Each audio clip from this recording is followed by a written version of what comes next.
இரட்சகருமாகிய இயேசு கிறிஸ்துவின் ஈடு இணையற்ற நாமத்தில் கூடி வந்திருக்கிற தேவ ஜனங்களை வாழ்த்துகிறேன். கர்த்தர் தாமே ஒவ்வொருவரையும் ஆசீர்வதிப்பார். ஆமென் என்று சொல்லலாமா?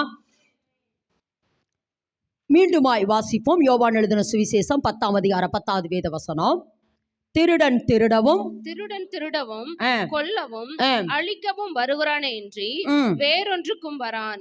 நானோ அவைகளுக்கு ஜீவன் உண்டாயிருக்கவும் அது பரிபூரணப்படவும் வந்தேன். இந்த இடத்துல வாசிக்கிறோம், திருடன் திருடவும் கொல்லவும் அழிக்கவும் வருகிறானே அன்றி வேறொன்றுக்கும் வரான். நானோ அவைகளுக்கு ஜீவன் உண்டாயிருக்கவும். அதாவது நம்ம கடந்த ஒரு 5-6 மாதமாக நம்ம என்ன செய்யறோம்னா, இந்த நித்திய ஜீவன் கூடிய நம்ம நடத்துகிறோம். இதில் ஏசப்பாவனுடைய ரத்தத்தை சரீரத்தை நம்ம என்ன செஞ்சுட்டு இருக்கிறோம், பானம் பண்ணி கொண்டு இருக்கிறோம். இப்படி பானம் பண்ணுறனால நமக்குள்ள என்ன வருகிறது? ஜீவன் வருது. சொல்லுங்க, எல்லாரும் சொல்லுங்க, ஜீவன் வருது. ஏன் இதை சொல்கிறேன் அப்படின்னா, கடந்த 2 நாட்களுக்கு முன்பு நான் தேவ பிரசனத்தில் அதிகாலையில் நான் ஜெபித்து கொண்டு இருக்கிற பொழுது திடீர்னு என்கிட்ட ஏசப்பா சொன்னார், அனந்த ஞானம் அனந்த ஞானம் அப்படின்னு சொன்னார். அப்போ என்ன அனந்த ஞானம்னா என்ன அப்படின்னா, பல விதங்களில் செயல்படுகிற ஞானம். எப்படியாமா? பல விதங்களில் செயல்படுகிற ஞானம். அந்த ஞானம் தான் எந்த ஞானம் என்றால், பல வர்ண அங்கி. பல வர்ண அங்கி யாருக்கு கொடுக்கப்பட்டது? யோசேப்புக்கு கொடுக்கப்பட்டது. யோசேப்புக்கு கொடுக்கப்பட்டது பல வர்ண அங்கி வந்து என்னது?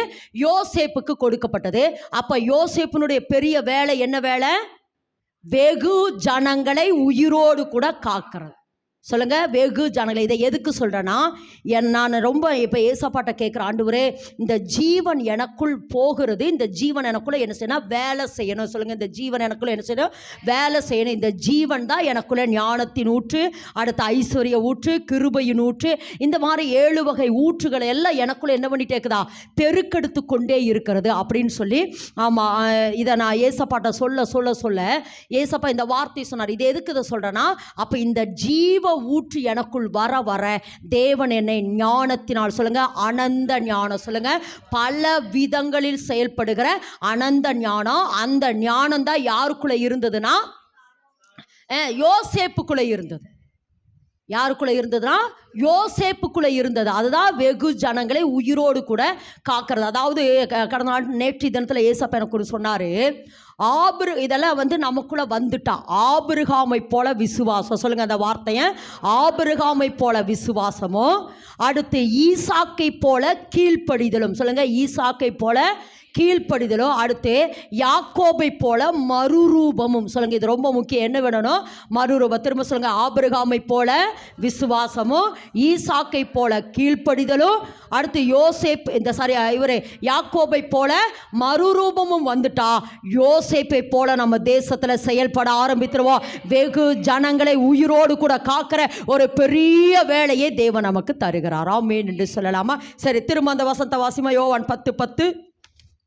திருடன் திருடவும் கொல்லவும் அழிக்கவும் வருகிறானே அன்றி வேறொன்றுக்கும் வரான். நானோ அவைகளுக்கு ஜீவன் உண்டாயிருக்கவும் அந்த ஜீவன் பரிபூரணப்படவும் வந்தேன். சொல்லுங்க, அந்த ஜீவன் பரிபூரணப்பட. நான் கடந்த நாட்களிலே சொன்னேன், எனக்குள் ஜீவன் வர வர, சொல்லுங்க, எனக்குள் என்ன வரணும்? ஜீவன் வர வர. இப்ப ஏசப்பா ரத்தத்தை சரீரத்தை நான் பானம் பண்ண எனக்குள்ள என்ன வருது? ஜீவன் வருது. அல்லது இந்த நித்திய ஜீவன் கூடியில ஏசப்பா ரத்தத்தை சரீரத்தின பானமன எனக்குள்ள வருது ஜீவன். இந்த ஜீவன் வந்து உள் ப்ராசஸ் அல்லது உள்ளான மனிதனை என்ன செய்யுதுன்னா புதிதாக்குகிறது. இந்த உள்ளான மனுஷன் புதிதாக்குற பொழுது இது பரிபூரணம் வெளியே காண்பிக்கிறது. எல்லாரும் என்ன சொல்ல? பரிபூரணம் என்றால் ஒரு ஃபுல்ஃபில் அல்லது கம்ப்ளீட் பண்றது, அல்லது கர்த்தருடைய ஆசீர்வாதத்தை நான் பரிபூரணமாய், சொல்லுங்க, நான் என்ன செய்ய போறேன்? பரிபூர்ண. வேதத்தில் வாசிக்கிறோம், அதாவது யோசேப்பு காலத்தில் எகிப்தில் அந்த தேசம் ஆசீர்வாதத்தினாலே 7 வருஷம் ஆசீர்வாதத்தினாலே எப்படி இருந்தது? பரிபூரணம் அடைஞ்சிருந்துச்சு. எப்படி இருந்ததாமா? பரிபூர்ணம். அப்ப நல்லா விளங்கிங்க, பரிபூரணம் என்றால் கர்த்தருடைய ஆசீர்வாதம் என் வாழ்க்கையில பரிபூரணமாய் வெளிப்படணும். நான் இன்னும் கடன் வாங்கிட்டு இருக்கிறது, நான் இன்னும் வியாதியோட இருக்கிறது, நான் இன்னும் பிசாசின் பிடிக்குள்ள இருக்கிறது அப்படின்னா கர்த்தருடைய ஆசீர்வாதம் இன்னும் என் வாழ்க்கையில் என்ன வரல, பரிபூரணம் வரல. இன்னும் எனக்குள்ள என்ன வரல, பரிபூர்ணம். இன்னொன்று பரிபூரணம் அப்படிங்கிறத இன்னொன்று எப்படி சொல்லானா, யாரு சாலமோன் சொல்றாருல, நான் தரித்திரராய் உம்மை மறுதலிக்காதபடி அல்ல தரித்திரராய் உம்மை தூசிக்காதபடியோ பரிபூர்ணம் அடைந்து உம்மை மறுதலிக்காதபடியும். அப்ப ஆழந்தரணும் அப்படி சொல்றாரு. இப்ப எதுக்கு சொல்றேன்னா, அப்ப பரிபூர்ணம் என்னது, ஆசீர்வாதம். சொல்லுங்க, பரிபூர்ணம் என்னது, நல்ல ஆசீர்வாதம் மாட்ட சொல்லுங்க. பரிபூர்ணம் என்பது ஆசீர்வாதம். இன்னொரு வசனத்தை இன்னும் சுட்டி காட்ட விரும்புகிற வாசிங்க பார்க்கலாம். லூக்கா எழுதின சுவிசேஷம் 21:4 வாசிங்க. 21:4. அவர்கள் எல்லாரும் தங்கள் பரிபூர்ணத்திலிருந்து கர்த்தருக்கு காணிக்க போட்டாங்க. இவளோ தன் வறுமையிலிருந்து தன் ஜீவனுக்கு உண்டாயிருக்கிறவளை காணிக்கப்பட்டா. ஓகே, அப்ப இப்ப நினைச்சுக்கோங்க, பரிபூர்ணம் என்றால் என்னது, ஒரு ஆசீர்வாதம். சொல்லுங்க, பரிபூர்ணம் என்னது, திரும்ப சொல்லுங்க, பரிபூர்ணம்னா என்னது, ஒரு வெளியரங்கமான ஒரு ஆசீர்வாதம். நான் திரும்ப சொல்றேன், ஜீவன் உண்டாயிருக்கவும் அது பரிபூர்ணப்படவும் வந்தேன்னு சொல்றாரு ஏசப்பா. அப்ப ஜீவன் என்பது எனக்கு உள்ளான மனுஷன், உள்ளான மனுஷனுக்குள்ள வேலை செய்யறது என்னது, உள்ளான மனுஷனுக்குள்ள வேலை செய்து என்னது, ஜீவன். வெளியில எனக்கு வெளியில காட்டுகிறது பரிபூரணம். அப்ப நல்லா விளங்கிங்க, இயேசு கிறிஸ்து எதுக்கு இந்த பூமிக்கு வந்தார்னா, என்னுடைய உள்ளான மனுஷனையும் மறுரூபமாக்க வந்தாரே. எனக்கு வெளிப்பிரகாரமான ஆசை, நான் இன்னும் கடன் வாங்கி இன்னும் தரித்திரத்துல இன்னும் வியாதிக்குள்ள நான் இருந்தேன்னா இயேசு மரிக்க வேண்டிய அவசியமே இல்லையே. இயேசு மரித்திருக்கவே தேவையில்லையே. அப்போ நான் இன்னும் வியாதியில் இருக்கிறேன், இன்னும் பிசாஸ்பிடியில் இருந்தேன்னா அப்போ ஏசப்பா எதுக்கு மரிக்கணும்? ஏசப்பா 3 காரியத்துக்காக தான் இந்த பூமியில் நமக்காக வேலை செஞ்சுருக்காரு. 1, பிசாசின் பிடியில் அகப்பட்டு இருக்கிற என்னை விடுதலையாக்க. 2வது, நான் வியாதியிலிருந்து விடுதலையாக்க. 3வது, இந்த 3 தான் மையப்பொருள். திரும்ப சொல்லுங்க, நான் பிசாசின் பிடியிலிருந்து விடுதலை ஆகணும், 2வது தரித்திரத்திலிருந்து நான் விடுதலை ஆகணும், அடுத்து வியாதி. இந்த 3க்காகத்தான் இயேசு கிறிஸ்து சிலுவையிலே மரித்து ரத்தம் சிந்தி என்ன செஞ்சார், அடக்கம் பண்ணப்பட்டார். மீண்டும் அவர் உயிரோடு கூட எழுந்தார். ஆமென் சொல்லாமா. அப்ப ஏசப்பா எதுக்கு இந்த பூமிக்கு வந்தார்? 2 காரியம். 1, ஜீவன் உண்டாயிருக்கவும் அது பரிபூர்ணப்பட. ஏசப்பா எதுக்கு இந்த பூமிக்கு வந்தார்? யோவான் 10:10 படி ஜீவன் உண்டாயிருக்கவும். சொல்லுங்க, இயேசு கிறிஸ்து எதுக்கு இந்த பூமிக்கு வந்தாரு? ஜீவன் உண்டாயிருக்கவும் அது பரிபூரணப்படவும் வந்தார். ஆமென் என்று சொல்லலாமா? அப்ப இனி என் வாழ்க்கையில என்ன வெளிப்படணும்? பரிபூர்ணம். சொல்லுங்க, என் வாழ்க்கையில என்ன வெளிப்படணும்? பரிபூர்ணம். சரி, ஓகே. இப்போ நான் மெசேஜுக்குள்ள வரேன். சரி, ஓகே. நம்ம எந்த ஜனங்கள்? சொல்லுங்க, நம்ம எந்த ஜனம்? மீட்கப்பட்ட ஜனம். ஏன்னா ஏசப்பா அவர் தனது சொந்த ரத்தத்தையே சிந்தி என்ன பண்ணிட்டாரு? மீட்டெடுத்தார். கடந்த அதாவது இயேசு கிறிஸ்துனுடைய பாடுகளை தியானித்ததுக்கு பின்பு தொடர்ந்து நம்மளோடு கூட இதைத்தான் பேசி கொண்டிருக்கிறாரு. ஆமா, நம்ம எந்த ஜனம்? மீட்டெடுக்கப்பட்ட ஜனம். எந்த பாதையில் நம்ம நிற்கிறோம்? ஏசாயா 35:10 படி நம்ம என்ன பண்ணுறோம்? பெரும் பாதையில் போய்கொண்டிருக்கிறோம். பெரும் பாதையில் போய்கொண்டிருக்கிறோம். எங்கே நம்ம நின்று கொண்டிருக்கிறோம்? கண்மலையில் நம்ம என்ன பண்ணிட்டு இருக்கிறோம்னா நின்று கொண்டிருக்கிறோம். கண்மலையில் நம்ம என்ன செஞ்சுட்டு இருக்கிறோம்? நின்று கொண்டிருக்கிறோம். அன்றைக்கு இஸ்ரவேல் ஜனங்களுக்கு வாழ்வாதாரம் என்னது? தண்ணீர். சொல்லுங்க, இஸ்ரவேல் ஜனங்களுக்கு வாழ்வாதாரம். அதாவது இஸ்ரவேல் ஜனங்கள் என்ன செய்யறாங்கன்னா, மீட்கப்பட்ட ஜனம் எகிப்திலிருந்து வெளியே கானானை நோக்கி என்ன பண்ணிட்டு இருக்கிறாங்க? போய்கொண்டு இருக்கிறாங்க. அவங்களுக்கு வாழ்வாதாரம் என்பது தண்ணீர். சொல்லுங்க, வாழ்வாதாரம் என்பது தண்ணீர். அந்த தண்ணியை கொடுக்கிறதுக்கு கண்மலை அவர்களோடு கூடவே சென்றது. ஆமென் என்று சொல்லாம. 1 கொரிந்தியர் 10:4 வாசிக்கிற பொழுது இஸ்ரவேல் ஜனங்களுக்கு கண்மலையில இஸ்ரவேல் ஜனங்களுக்கு தண்ணீரை கொடுக்க கண்மலை எப்படி இருந்துச்சாமா? கூடவே போனது. சரி, ஓகே. அப்போ இஸ்ரவேல் ஜனங்களுக்கு அன்னைக்கு தண்ணீர் வாழ்வாதாரம். இன்னைக்கு நமக்கு என்ன வாழ்வாதாரம் சொல்லியிருக்கிறோம்? ஐஸ்வர்யம். சொல்லுங்க, இன்னைக்கு நமக்கு எது வாழ்வாதாரம்? எது வாழ்வாதாரம்? அன்றைக்கு இஸ்ரவேல் ஜனங்களுக்கு தண்ணீர் கற்பறையிலிருந்து கண்மலையிலிருந்து வந்தது. இன்னைக்கு நம்ம அந்த தண்ணீர் வாங்கிறது கூட எதை கொடுக்க வேண்டியதா இருக்குது? பணம் கொடுக்க வேண்டியதா இருக்குது. அப்போ இன்னைக்கு நமக்கு வாழ்வாதாரம் ஐஸ்வர்யம். எல்லாரும் ஆமென் என்று சொல்லுங்க. நமக்கு வாழ்வாதாரம் என்னவாமா? ஐஸ்வர்யம். திரும்ப சொல்ற, இஸ்ரவேல் ஜனங்களுக்காக கண்மலையிலிருந்து தண்ணீர் புறப்பட்டு வந்தது.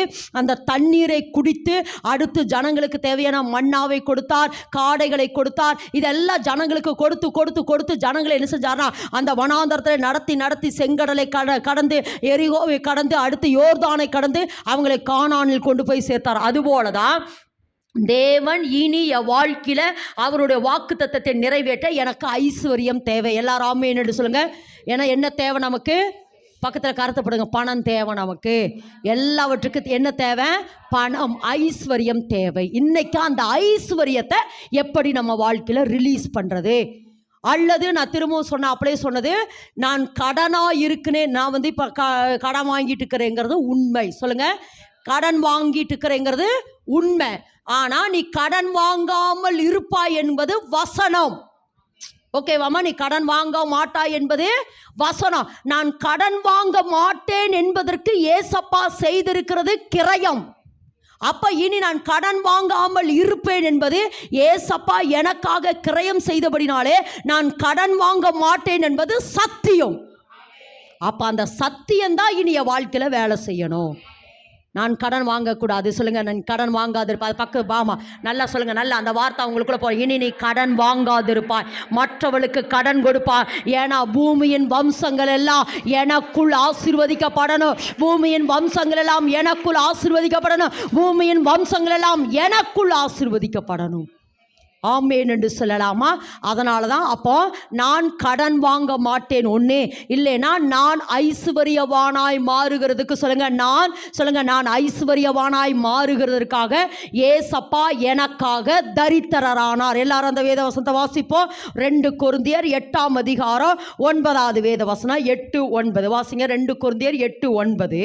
நம்முடைய கர்த்தராகிய இயேசு கிறிஸ்துவின் கிருபையை அறிந்திருக்கிறீர்களே, அவர் ஐஸ்வர்யம் உள்ளவராய் இருந்தோ நீங்கள் அவருடைய தரித்திரத்தினாலே ஐஸ்வர்யவான்கள் ஆகும்படி உங்கள் நிமித்தம் அவர் என்னானாராமா?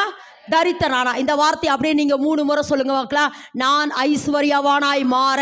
சொல்லுங்க, நான் ஐஸ்வர்யவானாய் மாற என் நிமித்தம் இயேசு கிறிஸ்து தரித்திரரானார். நான் ஐஸ்வர்யவானாய் மாற, நான் பணக்காரியாய் மாற இயேசு கிறிஸ்து என் நிமித்தம் என்ன செஞ்சாரா? சிலுவையிலே அவர் தரித்திரரானார். இப்படி சொல்லுங்க, அவர் தரித்திரரானபடினால். சொல்லுங்க, அவர் தரித்திரரானபடினால் நான் ஐஸ்வர்யவானாக வேண்டும். நான் ஐஸ்வர்யவானாக வேண்டும். எழுதினது நான் ஐஸ்வர்யவானாக வேண்டும். இது எழுதப்பட்ட ஆசீர்வாதம். நான் ஐஸ்வர்யவானாக வேண்டும். இதுதான் என்னது? எழுதப்பட்ட ஆசீர்வாதம். இப்படி சொல்லலாம். இன்னொரு வார்த்தையை வாசிக்குவோம். கலாத்தியரின் புத்தகம் 3ஆம் அதிகாரம். கலாத்தியரின் புத்தகம் 3ஆம் அதிகாரம் 14-15 வாசிங்கம்மா. ஆபிரகாமுக்கு ஆசீர்வாதம் கிறிஸ்து இயேசுவினால் புறஜாதிகளுக்கு வரும்படியாக ஆவியை குறித்து சொல்லப்பட்ட வாக்குத்தத்தத்தை நாம் விசுவாசத்தினாலே பெறும்படியாகவும் இப்படி ஆயிற்று. இப்ப சொல்லுங்க, ஆபிரகாமுக்கு உண்டான ஆசீர்வாதம். சொல்லுங்க, யாருக்கு உண்டான ஆசீர்வாதம்? ஆபிரகாமுக்கு உண்டான ஆசீர்வாதம் இயேசு கிறிஸ்து மூலமாய் அல்லது கிறிஸ்து இயேசு மூலமாய் எனக்குள் வருகிறது. எல்லாரும் ஆமென் சொல்லுங்க. ஆபிரகாமுக்கு உண்டான ஆசீர்வாதம் யார் மூலமா வருது? கிறிஸ்து இயேசு மூலமா. ஏனெனில் கிறிஸ்து இயேசு ஆபிரகாமுக்கு உண்டான ஆசீர்வாதம் என் மேல வருகிறதுக்கு கிறிஸ்து இயேசு சிலுவையிலே எனக்காக மரித்தார் அல்லது தரித்திரரானார். உள்ள போகுதாமா? ஆமா சொல்லுங்க. இப்ப சொல்லுங்க, யாருடைய ஆசீர்வாதம் எனக்கு வேணும்? சொல்லுங்க. இப்ப ஆபிரகாமுடைய ஆசீர்வாதம் என்ன? சொல்லுங்க. 10 முறை கேட்டாலும் வந்து போட்டோன்னு வரணுமா? வந்து போட்டோன்னு வரணும். சொல்லுங்க, நான் உன்னை பெரிய ஜாதியாக்கி உன்னை ஆசீர்வதித்து உன் பேரை பெருமைப்படுத்துவேன். நீ ஆசீர்வாதமாயிருப்பாய். உன்னை ஆசீர்வதிக்கிறவளை ஆசீர்வதிப்பேன், உன்னை சபிக்கிறவளை சரிப்பேன். பூமியின் வம்சங்கள் எல்லாம் உனக்குள் ஆசீர்வதிக்கப்படும். பூமியின் வம்சங்கள் எல்லாம் உனக்குள் ஆசீர்வதிக்கப்படும். ஆபிரகாமுடைய சந்ததி யாருன்னா ஈசாக்கு சொல்லலாம், யாக்கோபு சொல்லலாம், யோசேப்பு சொல்லலாம். அப்படி இப்படி சொல்லாமே ஆபிரகாமுடைய குமாரனாகிய தாவீதுடைய குமாரனாகிய இயேசு கிறிஸ்து. அப்ப இயேசு கிறிஸ்துடைய சந்ததிகள் எல்லாம் யாரு? நம்ம இயேசு கிறிஸ்துடைய சந்ததி. அதாவது ஆபிரகாமுடைய ஆசீர்வாதம் இயேசு கிறிஸ்து என்னை சிலுவையிலே பெற்றெடுத்தபடினாலே நான் இயேசு கிறிஸ்துடைய சந்ததி. அப்ப ஆபிரகாமுக்கு உண்டான ஆசீர்வாதம் எல்லாம் இயேசு கிறிஸ்து கிறிஸ்து சந்ததியான எனக்குள் வர வேண்டும். இது தேவன் எனக்காக எழுதி வைத்த ஆசீர்வாதம். ஆமேன் என்று சொல்லலாமா? ஆமேன் என்று சொல்லாமா? யாருடைய ஆசீர்வாதம்? ஆபிரகாமுக்கு உண்டான ஆசீர்வாதம் யார் மேலே வருது? என் மேலே வருது. இப்போ நான் உங்களை பார்த்து கேட்குறேன், ஏன் தேவன் ஆபிரகாமுக்கு உண்டான ஆசீர்வாதம்னு சொன்னார்? முதல் மனிதன் யாரு? ஆதாம். முதல் மனிதன் யாரு? திரும்ப சொல்லுங்க, முதல் மனிதன் யாரு? ஆதாம். இப்போ ஆதாமினுடைய ஆசீர்வாதம் அப்படின்னு சொல்லியிருக்கலாமே. ஏன்னா ஆதாமுக்கு தானே தேவன் வந்து பழுகி பெருகி பூமியை நிரப்பி அதை கீழ்ப்படுத்தி ஆண்டு கொள்ளுவீர்கள் என்று ஆதாமுக்கு தானே சொல்லியிருக்கிறாரு. சரி, ஓகே, அப்படி சொல்லலாம். சரி, ஆதாம் விட்டுருங்க. நோவா, சரி, ஆதாமினுடைய ஆசீர்வாதம் சொல்ல, அல்லது நோவாவின் ஆசீர்வாதம். ஏன்னா நோவாவுக்கு அதே வாக்குத்தத்தம் வருதா, பழுகி பெருகி பூமியை நிரப்பிங்கன்னு சொல்லி ஆதியாகமம் 9:1 வாசிக்கிறார். நோவாவின் ஆசீர்வாதம் சொல்லியிருக்கலாமே. ஏன் ஆபிரகாமுக்கு உண்டான ஆசீர்வாதம்? Correct, super. விசுவாசம். அதாவது இன்னைக்கு தேவன் ஒரு ஆழமான ஒரு காரியத்தை நமக்கு சொல்றாரு. நான் திரும்ப திரும்ப சொல்றேன், உங்க ஆசீர்வாதம் எங்க இல்லை? தூரத்தில் இல்லை, அல்லது மலை மேல் இல்லை, அல்லது சமுத்திரத்துக்குள்ளே இல்லை. எங்கே தான் இருக்குதா உங்கள் ஆசீர்வாதம்? சொல்லுங்கள், உங்கள் ஆசீர்வாதம் எங்கே தான் இருக்குது? நாவில். சொல்லுங்கள், உங்கள் ஆசீர்வாதம் எங்கே இருக்குது? வாயில். சொல்லுங்கள், ஆசீர்வாதம் எங்கே இருக்குது? வாயில். நான் எதை பேசுகிறேனோ, சொல்லுங்கள், நான் ஆமாம், என்னுடைய வாயில் எதை நான் பேசுகிறேனோ அந்த ஆசீர்வாதத்தை என்னால் என்ன செய்ய முடியுமோ? சுதந்திரித்து கொள்ள முடியும். அப்போ இப்போ நான் சொல்கிறேன், இப்போ திரும்ப சொல்கிறேன், ஆதாமுக்கு உண்டான ஆசீர்வாதம்னு தேவன் சொல்லலை, அல்லது நோவாவுக்கு உண்டான ஆசீர்வாதம்னு தேவன் சொல்ல. யாருக்கு உண்டான ஆசீர்வாதமாமா? ஆபிரகாமுக்கு உண்டான ஆசீர்வாதம். எந்த ஆசீர்வாதம்? ஆபிரகாம். இப்ப அதைத்தான் இன்னைக்கு தேவன் நம்மளோடு கூட பேசுகிறார். அதாவது ஆதாமுகிட்ட ஒரு கட்டளை கொடுத்தார். என்ன கட்டளை அப்படின்னா, நீ தோட்டத்தை பண்படுத்தவும் காக்கவும் வேண்டும். நீ தோட்டத்தை என்ன பண்ணணும்? பண்படுத்தவும் காக்கும். அப்போ நீ இந்த வேலையை செய்கிற பொழுது, நல்லா விளங்கமா, நீ இந்த வேலையை செய்கிற பொழுது உனக்கு என்ன வரும்? ஆசீர்வாதம் வரும் என்று ஆதாமுகிட்ட தேவன் சொன்னார். ஒன்று. ரெண்டாவது, நோவாட்ட ஒரு வேலையை கொடுத்தார். எந்த வேலை? பேழையை கட்டுற வேலை. இந்த பேழையை கட்டி உன் குடும்பத்தை நீ காத்து கொள்ளுகிற பொழுது நீ பழுகி பெருகி பூமியை நீ என்ன செய்வ? நிரப்புவ. அப்போ ஆதாமுகிட்ட ஒரு வேலையை கொடுத்தா அந்த வேலையில் வருகிற ஆசீர்வாதம். அடுத்து நோவாகிட்ட பேழையை கொடுத்து பேழையை கட்டுற பொழுது இந்த ஆசீர்வாதம் வரும்னு சொன்னாரு. ஆனா ஆபிரகாமுகிட்ட அதெல்லாம் ஒண்ணுமே சொல்லல. அதெல்லாம் ஒண்ணுமே சொல்ல. ஆபிரகாமுகிட்ட ஒரு வேலையுமே சொல்லல. ஒரே ஒரு வேலை சொன்னார். என்ன அப்படின்னா, என்ன? ஒரே ஒரு காரியத்தை சொன்னார். உன் தேசத்தையும் உன் இனத்தையும் உன் தகப்பன் வீட்டையும் புறப்பட்டு நான் காண்பிக்கிற தேசத்துக்கு புறப்பட்டு வா. அவ்வளவுதான். புறப்பட்டு வா. திரும்ப சொல்றேன், ஆதாமுகிட்ட வேலை கொடுத்தார், தோட்டத்தை பண்படுத்தவும் காக்கவும். நோவாட்ட வேலை கொடுத்தாரு, பேழையை கட்டு. ஆனால் ஆபிரகாமிட்ட நீ அதெல்லாம் செய்ய வேண்டாப்பா, ஒன்னே ஒன்று மட்டும் நீ செய்ய, உன் தேசத்தையும் உன் இனத்தையும், ஆமாம், அடுத்து என்னது, நான் காண்பிக்கிற தேசத்தையும், ஆமாம் சாரி, நான் உன் தேசத்தையும் உன் இனத்தையும் உன் குடும்பத்தையும் விட்டு புறப்பட்டு நான் காண்பிக்கிற தேசத்துக்கு வா. இந்த ஒரு காரியம். இதில் என்ன வேலை இருக்கு? ஒரு வேலை இல்லை. ஆனால் என்ன இருக்குது? எஸ், விசுவாசமும் கீழ்ப்படிதலும். எப்படியாமா? விசுவாசமும் கீழ்ப்படிதல். நான் திரும்ப திரும்ப இதை பேசிட்டே இருக்கிறேன். ஆபிரகாமுடைய தகப்பன் தேராக்கு விக்கிரகங்களை வணங்கி கொண்டிருந்தார். விக்கிரகங்களை செய்து விக்கிரகங்களை என்ன பண்ணிட்டு இருந்தாரு? வணங்கி கொண்டிருந்தாரு. அப்போ அந்த விக்கிரகங்களை வணங்கி கொண்டிருந்த தேராக ஆபிரகாம்கிட்ட என்னதான் சொல்லியிருப்பாரு? இதுதான் உன் தெய்வம், இதுதான் உன் தெய்வம், இதுதான் உன்னுடைய தெய்வம் என்று சொல்லி அந்த கல்லையும் மண்ணையும் மரத்தையும் பார்த்து இதுதான் உன் தெய்வம், இதுதான் உன் தெய்வம் அப்படின்னு சொல்லி தேராக ஆபிரகாம்கிட்ட சொல்லி சொல்லி சொல்லி சொல்லி வளர்த்தி கொண்டு இருந்திருப்பார். ஆபிரகாமும் இதையே வணங்கி கொண்டிருந்தா, இதையே வணங்கி கொண்டிருந்தான். ஆனால் அவனால் முழுசாக அதை என்ன பண்ண முடியல, நம்ப முடியல. இல்லையே இது இப்படி, இல்லையே இது இப்படி இல்லை. நான் கடந்த நாட்களில் சொன்னது போல, தெய்வம் என்றால் தெய்வம் தானே என்ன உருவாக்கணும், நான் எப்படி தெய்வத்தை உருவாக்க முடியும், நான் எப்படி தெய்வத்தை உருவாக்க முடியும், இது ஒரு கொஸ்டின் மார்க்கு. ரெண்டாவது, தெய்வம்னா என்னை அபிஷேகம் பண்ணணும், நான் போய் தெய்வத்தை அபிஷேகம் பண்ணுறேன், நான் போய் தெய்வத்தை அபிஷேகம் பண்ணுறேன்னு ஒரு ரெண்டாவது கொஸ்டின். மூணாவது, தெய்வம் என்றால் தெய்வம் தானே என்னை தூக்கணும், நான் தெய்வத்தை போய் தூக்குறேனே, நான் தெய்வத்தை போய் தூக்குறேனே. என்ன செய்கிறாங்க? தெய்வத்தை என்ன செய்கிறாங்க? தூக்கிட்டு தானேப்பா போகிறாங்க. தெய்வத்தை என்ன பண்ணிட்டு இருக்கிறாங்க, தூக்கிட்டு தானே போகிறாங்க. ஐயோ இது நல்லது இல்லையே, இது தெய்வம் என்று சொன்னால் நான் தெய்வம் தானே. ஏன்னா அவர் சொல்கிறாரு, ஒரு மனிதன் தன் பிள்ளையை சுமந்து கொண்டு வருவது போல இம்மட்டுமாய் நான் உங்களை சுமந்து.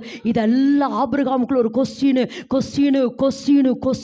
அப்போது தேராக சொல்கிறா, இதுதான் தெய்வம், இதுதான் தெய்வம், இந்த கல்லு தான், மண்ணு தான், மரம் தான் தெய்வம் அப்படின்னு சொல்லிட்டு இருக்கிற பொழுது திடீர்னு ஒரு சத்தம் கேட்குது, ஆபிரகாமே அப்படின்னு ஒரு சத்தம் கேட்குது.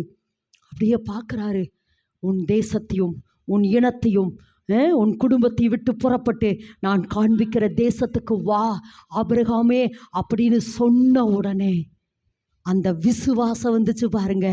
அந்த விசுவாசம் திரும்ப சொல்கிறேன், இதுவரைக்கும் தெய்வம்னா சத்தம் பேசுமான்னு தெரியாது, தெய்வம் கூப்பிடுமான்னு தெரியாது. நான் உன்னை ஆசீர்வதிப்பேன் ஆபிரகாமே, உன் சந்ததியை நான் இப்படி ஆசீர்வதிப்பேன், பூமியின் வம்சங்களெல்லாம் உன்னுடைய சந்ததிக்குள் ஆசீர்வதிக்கப்படும். இதெல்லாம் பேச ஆபிரகாமுக்குள்ள ஒரு விசுவாசம் வந்தது பாருங்க. இப்போ எப்படி நம்ம பாட நமக்குள்ள ஒரு விசுவாசம் வந்துச்சு, அதுபோல தேவனுடைய சத்தத்தை கேட்க ஆபிரகாமுக்குள்ள அந்த விசுவாசம் வந்ததே.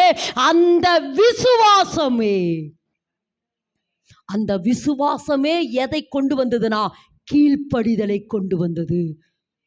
நீங்கள் நினச்சி பாருங்க, ஆபிரகாம் போய் ஒருவேளை அவன் மனைவி கிட்ட சாராய்கிட்ட சொல்லியிருக்கலாம், ஒருவேளை தகப்பன் தேராகிட்ட போய் இப்படி ஒரு தெய்வம் என்கிட்ட பேசுச்சுன்னா தேராக நம்பியிருப்பாரா? இல்லைடா பைத்தியாரனை போல பேசுகிறேன், அப்படியெல்லாம் தெய்வமெல்லாம் பேசாது, எனக்கு தெரியாத நானே இந்த தெய்வத்தை தான் உண்டு பண்ணி வச்சுருக்கிறேன், அந்த தெய்வமெல்லாம் பேசாதுன்னு ஒருவேளை தேராக சொல்லியிருக்கலாம்.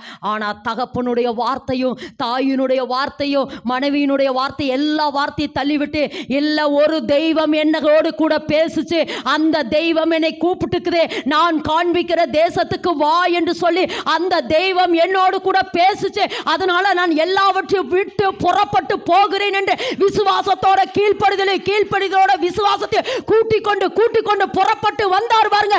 அதனாலதான் சொல்றோம், இவர் ஆபிரகாமுக்கு உண்டான ஆசீர்வாதம்.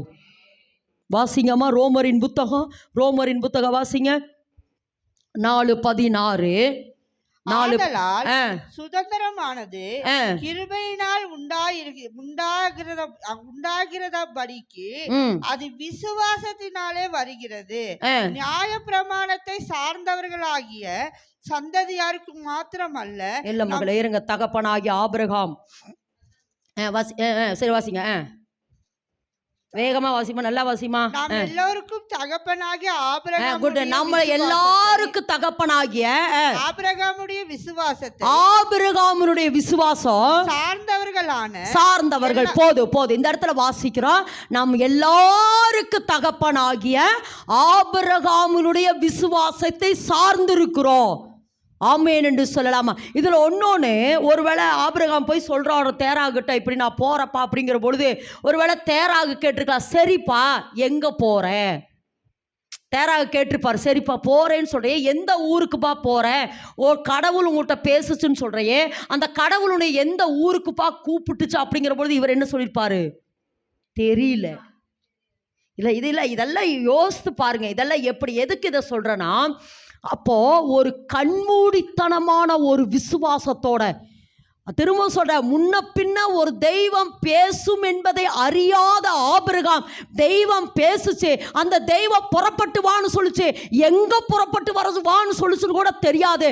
ஆனா அந்த பேசின வார்த்தைக்கு விசுவாசத்தோடு ஆபிரகாம் கீழ்ப்படிந்தார் பாருங்க. அதனாலதான் ஆபிரகாமுடைய சந்ததியை தேவன் வானத்து நட்சத்திரத்தை போலவும் கடற்கரை மணலை போலவும் உயர்த்தி பூமியின் வம்சங்கள் எல்லாம் உனக்குள் ஆசீர்வதிக்கப்படுங்கிற அந்த வாக்குத்தத்தத்தை தேவன் நிறைவேற்றினார். ஆமேன் என்று சொல்லலாமா? அப்ப இப்ப சொல்லுங்க, நம்ம மேல எந்த ஆசீர்வாதம்? ஆபிரகாம் சொல்லுங்க, நம்ம மேல எந்த ஆசீர்வாதம்? ஆபிரகாமுக்கு உண்டான ஆசீர்வாதம் கிறிஸ்து இயேசு வழியா எனக்குள் வருது. அப்ப இன்னைக்கு என்ன சொல்ல வர்றார்னா, ஆதாமினுடைய ஆசீர்வாதம் வேலை செஞ்சு வர்றது, அடுத்து நோவாவின் ஆசீர்வாதம் வேலை செஞ்சு வர்றது. ஆனா இன்னைக்கு என்ன சொல்றார்னா, ஆபிரகாமினுடைய ஆசீர்வாதம் எதனால வருது? நல்ல அந்த வார்த்தை விசுவாசத்தோடு சொல்லுங்க, விசுவாசத்தோடு திரும்ப சொல்லுங்க, விசுவாசத்தோடு. அதுதான் வர மாட்டேங்குது, வேலை கூட செஞ்சிடறோம். வேலையை கட்டினாலும் கூட கட்டிடுறோம், அல்லது தோட்டத்தை பண்படுத்தி காக்குனா இந்த விசுவாசம் தான் நமக்குள்ளே என்ன செய்ய மாட்டேங்குதே, வர மாட்டேங்குதே. ஆனால் எதுக்கு ஜெபிக்கிறீங்களோ இல்லையோ, எது நமக்குள்ளே வர்த்திக்கப்படணும்? விசுவாசம். சொல்லுங்கள், எதனால தான் பெற்றுக்கொள்ள முடியும்? எதனால தான் பெற்றுக்கொள்ள முடியும்? விசுவாசத்தினால. அதனால தான் நான் அடிக்கடி சொல்கிறேன், ஒரு மனுஷன் உயிர் வாழ என்ன முக்கியம்? சுவாசம். சொல்லுங்க, ஒரு மனுஷன் உயிர் வாழ சுவாசம் எவ்வளவு முக்கியமோ, கிறிஸ்துவனுக்கு வி கூட்டல் சுவாசம். ஓகேவாமா? ஆமாம், ஒரு மனுஷன் உயிர் வாழ சுவாசம் எவ்வளவு முக்கியமோ, கிறிஸ்தவனுக்கு விசுவாசம் ரொம்ப முக்கியம். ஆமென்னு சொல்லாமா? அதனால தான் விசுவாசத்தினாலே விசுவாசத்தினாலே விசுவாசத்தினாலே விசுவாசத்தினாலே அவர்கள் விசுவாசத்தினாலே. ஸ்திரியே, விசுவாசிக்கிறாய், அவள் விசுவாசம் அவளை ரட்சித்தது. உன் விசுவாசம் பெரிது, உன் விசுவாசம், உன் விசுவாசம். ஏன்னா ஆரம்பத்திலேயே சாத்தான் ஏவாளுக்குள்ள எதை விதைச்சிட்டானா? அவ்விசுவாசத்தை விதைச்சிட்டான். இந்த கனியை சாப்பிட்டா நீங்கள் என்ன ஆயிருவீங்க? தேவர்களைப் போல மாறுவீர்கள் என்பதை தேவன் அறிவார். அதனால தான் இந்த கனியை உங்களுக்கு கொடுக்கல அப்படின்னு சொன்ன உடனே ஏவாளுக்குள்ள ஒரு அவ்விசுவாசம். ஓ, நான் தேவனைப் போல மாறிவிடுவேன் என்பதற்காகவா தேவன் இந்த கனியை எனக்கு கொடுக்கல என்று தேவன் பேரில் என்ன வந்துருச்சு? ஒரு அவ்விசுவாசம் வந்துருச்சு. ஒருவேளை தேவன் நல்லவர் இல்லையோ, ஒருவேளை தேவனை போல நான் மாறிடுவேன் நினச்சிட்டு தான் தேவன் இந்த கனியை கொடுக்கலையோன்னு தேவன் மேலே என்ன வந்துருச்சு? ஒரு அவ்விசுவாசம் வந்துருச்சு. அதனால் தான் புதிய ஏற்பாட்டின் காலத்தில் வாசிக்கிறோம், நீ விசுவாசித்தால் தேவ மகிமையை காண்பாய், விசுவாசிக்கிறவனுக்கு எல்லாம் கூடும், விசுவாசித்தவளே பாக்கியவதே, விசுவாசித்த நீதிமான் பிழைப்பா. விசுவாசம் விசுவாசம் விசுவாசம். விசுவாசிக்கிறவன் பதறான். விசுவாசமாகிய கப்பலை சேதப்படுத்தாதிருங்கள். உலகம் என்கிற கடலில், கப்பல் என்கிற வாழ்க்கை பயணத்திலே நமக்கு என்ன நங்கூரமா இருக்கணும்னா, விசுவாசம் என்னும் கப்பலை நீங்க என்ன செஞ்சிடாதீங்க, சேதப்படுத்துறாதீங்க. அந்த விசுவாசம் உங்களுக்குள்ள என்ன செய்யணும்? வர்த்திக்க பண்ணணும். என்னுடைய ஆரம்ப நாளில் நான் என் டைரியில் உட்காந்து எழுதின கிட்டத்தட்ட விசுவாசத்தை குறித்து பெரிய டைரியில் 1.5 பக்கம் வந்துச்சு. எவ்வளவோ நாள் அந்த விசுவாசத்தை எனக்குள்ளே வர்த்திக்க பண்ணுங்க, இந்த விசுவாசத்தை எனக்குள்ளே. ஏன்னா தேவன் ஒன்று சொன்னார்னா நான் முதல்ல விசுவாசத்தா தான் உங்களோட நான் அதை பேச முடியும். சும்மா ஒப்புக்கா சப்புக்கா வந்து பிரசங்கம் பண்ணுறது கிடையாது. அந்த விசுவாசத்தை நான் முதல்ல அனுபவிக்கணும். ஏன்னா நான் அடிக்கடி சொல்லியிருக்கிறேன், உங்களுக்கு பிரசங்கிக்கு முன்னாடி எனக்கு ஒரு ப்ராக்டிக்கல் வரும். அந்த ப்ராக்டிக்கலில் நான் ஜெயிச்சா தான் உங்களுக்கு பிரசங்கமே பண்ண முடியும். ஆமேன் என்று சொல்லலாமா? அதுதான் அனுபவ ரீதியாக ஆமேன் என்று சொல்லலாமா? அப்போ நான் என்ன சொல்கிறேன்னா, அப்போ நான் எதுக்கு இதை சொல்கிறேன்னா, ஒருவேளை உங்களுக்கு எனக்கு அந்த விசுவாசமே வரமாட்டேங்குதுன்னா நீங்கள் என்ன செய்யுங்க? உட்காந்து எழுதுங்க. விசுவாசத்தை குறித்து எங்கெங்கெல்லாம் இருக்குது. ஒரு இடத்துல வாசிக்கிற பொழுது பேதுருகிட்ட தேவன் சொல்கிறாரு, அதாவது பேதுருவே, நீ என்ன செய்ய போற? மறுதளிக்க போற. 3 தரம் நீ என்ன செய்ய போற? மறுதளிக்க போற அப்படின்னு சொன்ன உடனே ஏசப்பா பேதுருவை பார்த்து சொன்னாரா, நானோ உன்னுடைய அன்பு ஒளிந்து போகாமல், அப்படி சொன்னாரா? என்ன சொன்னாரு? சொல்றாரு, பேதுருவே நீ என்னை மறுதளிப்ப. சொல்றாரு, என்ன சொல்றாரு? பேதுருவே நீ என்னை மறுதளிப்ப, ஆனாலும் உன்னுடைய விசுவாசம் ஒளிந்து போகாதபடி நான் உனக்காக என்ன செஞ்சேன்? வேண்டிக் கொண்ட. அப்படின்னு என்ன அர்த்தம்? நான் பேதுருவே, உனக்குள்ள ஒரு விசுவாசம் இருக்கணும். நான் மறுதளித்து போனாலும் மறுபடியும் நான் உங்ககிட்ட வந்தா என்ன சேர்த்து கொள்ளுவீர் என்கிற அந்த விசுவாசம் உனக்குள்ள இருக்கணும் பேதுருவே. ஆமென் என்று சொல்லாமா? அப்போ இன்னைக்கு நமக்குள்ள அதாவது இந்த ஐஸ்வர்யம் அல்லது இயேசு கிறிஸ்து எனக்காக ரத்தத்தை சிந்தி நான் தரித்திரனாக கூடாது, அல்லது நான் ஐஸ்வர்யவானாய் மாற வேண்டும், ஆதலால் அவர் என் நிமித்தம் தரித்திரரானார் என்று முதல்ல நான் என்ன செய்யணும்? நல்ல விசுவாசம். உயிர் பெற்ற மாதிரி சொல்லுங்களேன், விசுவாசம் சொல்லுங்க. ஆமாம், அவருடைய தழும்புகளால் நான் என்ன ஆயிட்டேன்? சுகமானேன். அவருடைய தழும்புகளால் நான் என்ன ஆயிட்டேன்? சுகமாட்டேன். அவருடைய தழும்புகளால் நான் என்ன ஆயிட்டேன்? சுகமாயிட்டேன். நான் ஏற்கனவே ஒரு சாட்சி சொல்லியிருக்கிறேன். ஒரு சகோதரிக்கு பிரஸ்ட்ல கேன்சர் இருந்தது. அப்போ அவங்களுக்கு தெரியல. அது அப்புறம் போய் டாக்டர்கிட்ட போய் செக் பண்ணாங்க. அப்போ டாக்டர் சொல்லிட்டாங்க, நாளைக்கு காலையில் உங்களுக்கு 5 மணிக்கு ஆப்ரேஷன், நாளைக்கு காலையில் உங்களுக்கு 5 மணிக்கு ஆப்ரேஷன் அப்படின்னு சொல்லிட்டாங்க. ஏன்னா சிவியராக இருக்கனால உங்களுக்கு 5 மணிக்கு ஆப்ரேஷன். இந்த சகோதரி நைட்டெல்லாம் உட்காந்து சொல்கிறாங்க, ஆண்டவரே எந்த டாக்டர்ஸோட கையை மேலே பறக்கூடாது, ஏன்னா உம்முடைய தழும்புகளால் நான் குணமானேன், உம்முடைய தழும்புகளால் நான் குணமானேன், உம்முடைய தழும்புகளால் நான் குணமானேன். இதை சொல்லிகிட்டே இருக்கிறாங்க.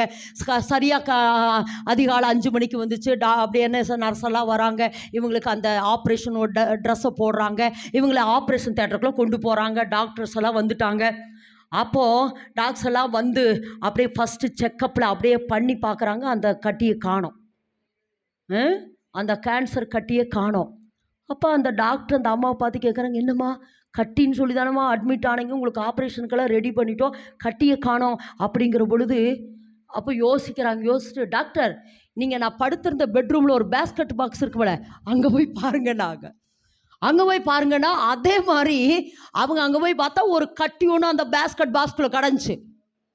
என்னம்மா நடந்ததுன்னா, இல்லை நீங்கள் 5 மணிக்குன்னு சொன்னீங்கன்னா 4 மணிக்கு ஒரு டாக்டர் வந்தாங்க, 4 மணிக்கு ஒரு டாக்டர் வந்தாங்க, என்னுடைய பிரஸ்ட்டை ஓப்பன் பண்ணி அந்த கட்டி எடுத்து போட்டதை நான் பார்த்தேன். நான் நீங்கள் தான் பண்ணுனீங்கன்னு நினச்சேன். ஆனால் இப்போ தான் ஞாபகம் வருது, 4 மணிக்கு ஒரு டாக்டர் வந்து என் சரீரத்தில் இருக்கிறதான அந்த கட்டியை எடுத்து பேஸ்கெட் பாக்ஸில் போட்டதை நான் பார்த்தேன், நான் உணர்ந்தேன் என்று சொன்னார்கள். எதுக்கு சொல்றா, விசுவாசித்தால் தேவனுடைய மகிமையை காண்பீங்க.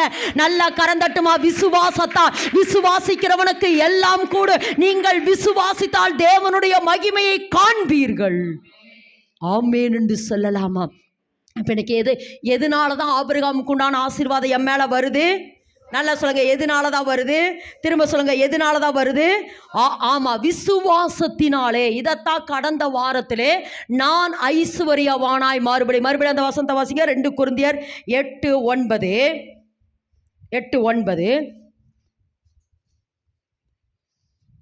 நம்முடைய கர்த்தராகிய இயேசு கிறிஸ்துவின் கிருபையை அறிந்திருக்கிறீர்களே, அவர் ஐஸ்வர்யம் உள்ளவராய் இருந்தும் நீங்கள் அவருடைய தரித்திரத்தினாலே ஐஸ்வர்யவான்கள் ஆகும்படிக்கு உங்கள் நிமித்தம் தரித்திரரான. இதை நம்ம கடந்த வாரத்திலே நித்திய ஜீவன் கூடுகையில வேதத்திலிருந்து நம்ம பார்த்தோம். அதாவது தாவீது யாருக்கு அடையாளம்? இயேசு கிறிஸ்துவுக்கு அடையாளம். தாவீது யாருக்கு அடையாளம்? இயேசு கிறிஸ்துவுக்கு அடையாளம். அதாவது கிட்டத்தட்ட 12 காரியங்கள் தாவீதுக்கும் இயேசுவும் ஒரே அடையாளத்துக்கு உரியவர்கள் இருக்கு.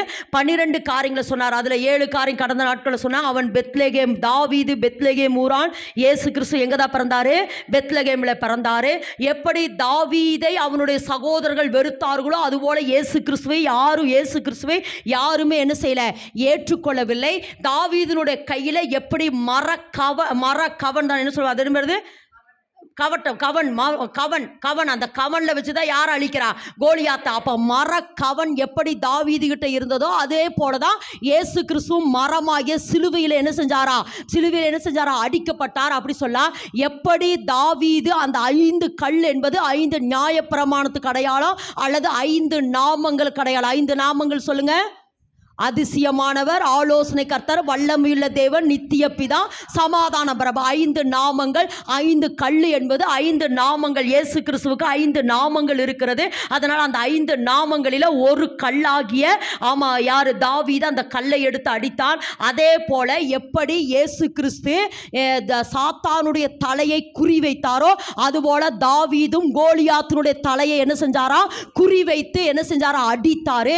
எப்படி இயேசு கிறிஸ்து யாரைய சாத்தானுடைய தலையை நசுக்கினாரோ தாவீதும் கோலியாத்தினுடைய தலையை அடித்து, எப்படி இயேசு கிறிஸ்து எருசலேமிலே சாத்தானுடைய தலையை நசுக்கினாரோ அதுபோல 7ஆம் பள்ளத்தாக்கிலே தாவீது கோலியாத்தினுடைய தலையை நசுக்கி கொண்டு வந்து எங்க தான் கொண்டு வந்தார்? கிட்டத்தட்ட அந்த 7ஆம் பள்ளத்தாக்குக்கும் எருசலேமுக்கு 17 கிலோமீட்டர் கொண்டு வந்து எங்க புதைச்சாரா?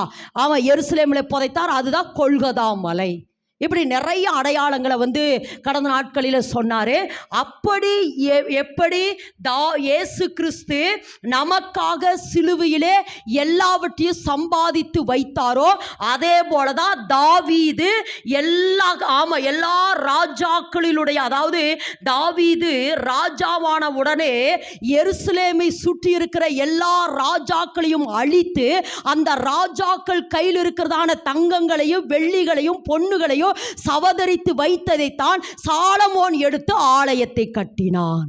அப்ப ஏசப்பா சிலுவையிலே எப்படி சம்பாதித்து வைத்தாரோ சம்பாதித்து வைத்ததை நம்ம அனுபவிக்கணும்னு விரும்புகிறார். எதை போல தெரியுமா? தாவீது சவதரித்து வைத்ததை சாலமோன் என்ன செஞ்சாரா? அனுபவித்தார். சாலமோன் என்ன செஞ்சாரா? ஆலயத்தை கட்டினார். ஆமென் என்று சொல்லாமா? இன்னும் கொஞ்சம் டீப்பாக நம்ம அந்த வசனங்களுக்குள்ள போக போற. வாசிங்க பார்க்கலாம். 1 ராஜாக்களின் புஸ்தகம் 5ஆம் அதிகாரம் வாசிங்க. 1 ராஜாக்களின் புஸ்தகம் 5ஆம் அதிகாரம் வாசிப்பா. என் தகப்பனாகிய, இது சாலமோன் சொல்றாரு, தாவீதின் சத்துருக்களை கர்த்தர் அவருடைய பாதங்களுக்கு கீழ்ப்படுத்தி விடுமளவும் அவர்கள் தம்மை சுற்றிலும் செய்கிற யுத்தத்தினால் அவர் தம்முடைய தேவனாகிய கர்த்தருடைய நாமத்திற்கு ஆலயத்தை கட்ட அவருக்கு கூடாதிருந்தது என்று நீர் அறிந்திருக்கிறீர்.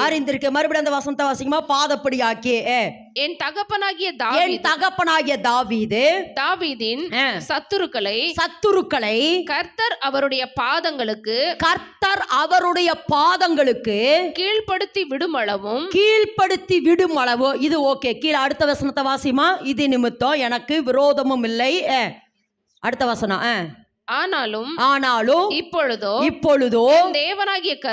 என் தேவனாகிய கர்த்தர் எங்கும் எனக்கு இளைப்பாறுதலை தந்தார். விரோதியும் இல்லை இடையூறும் இல்லை. இப்ப முக்கியமான ஒரு இடம் இந்த இடத்துல திரும்பவும் சொல்லுகிற, தாவீது யாருக்கு அடையாளம்?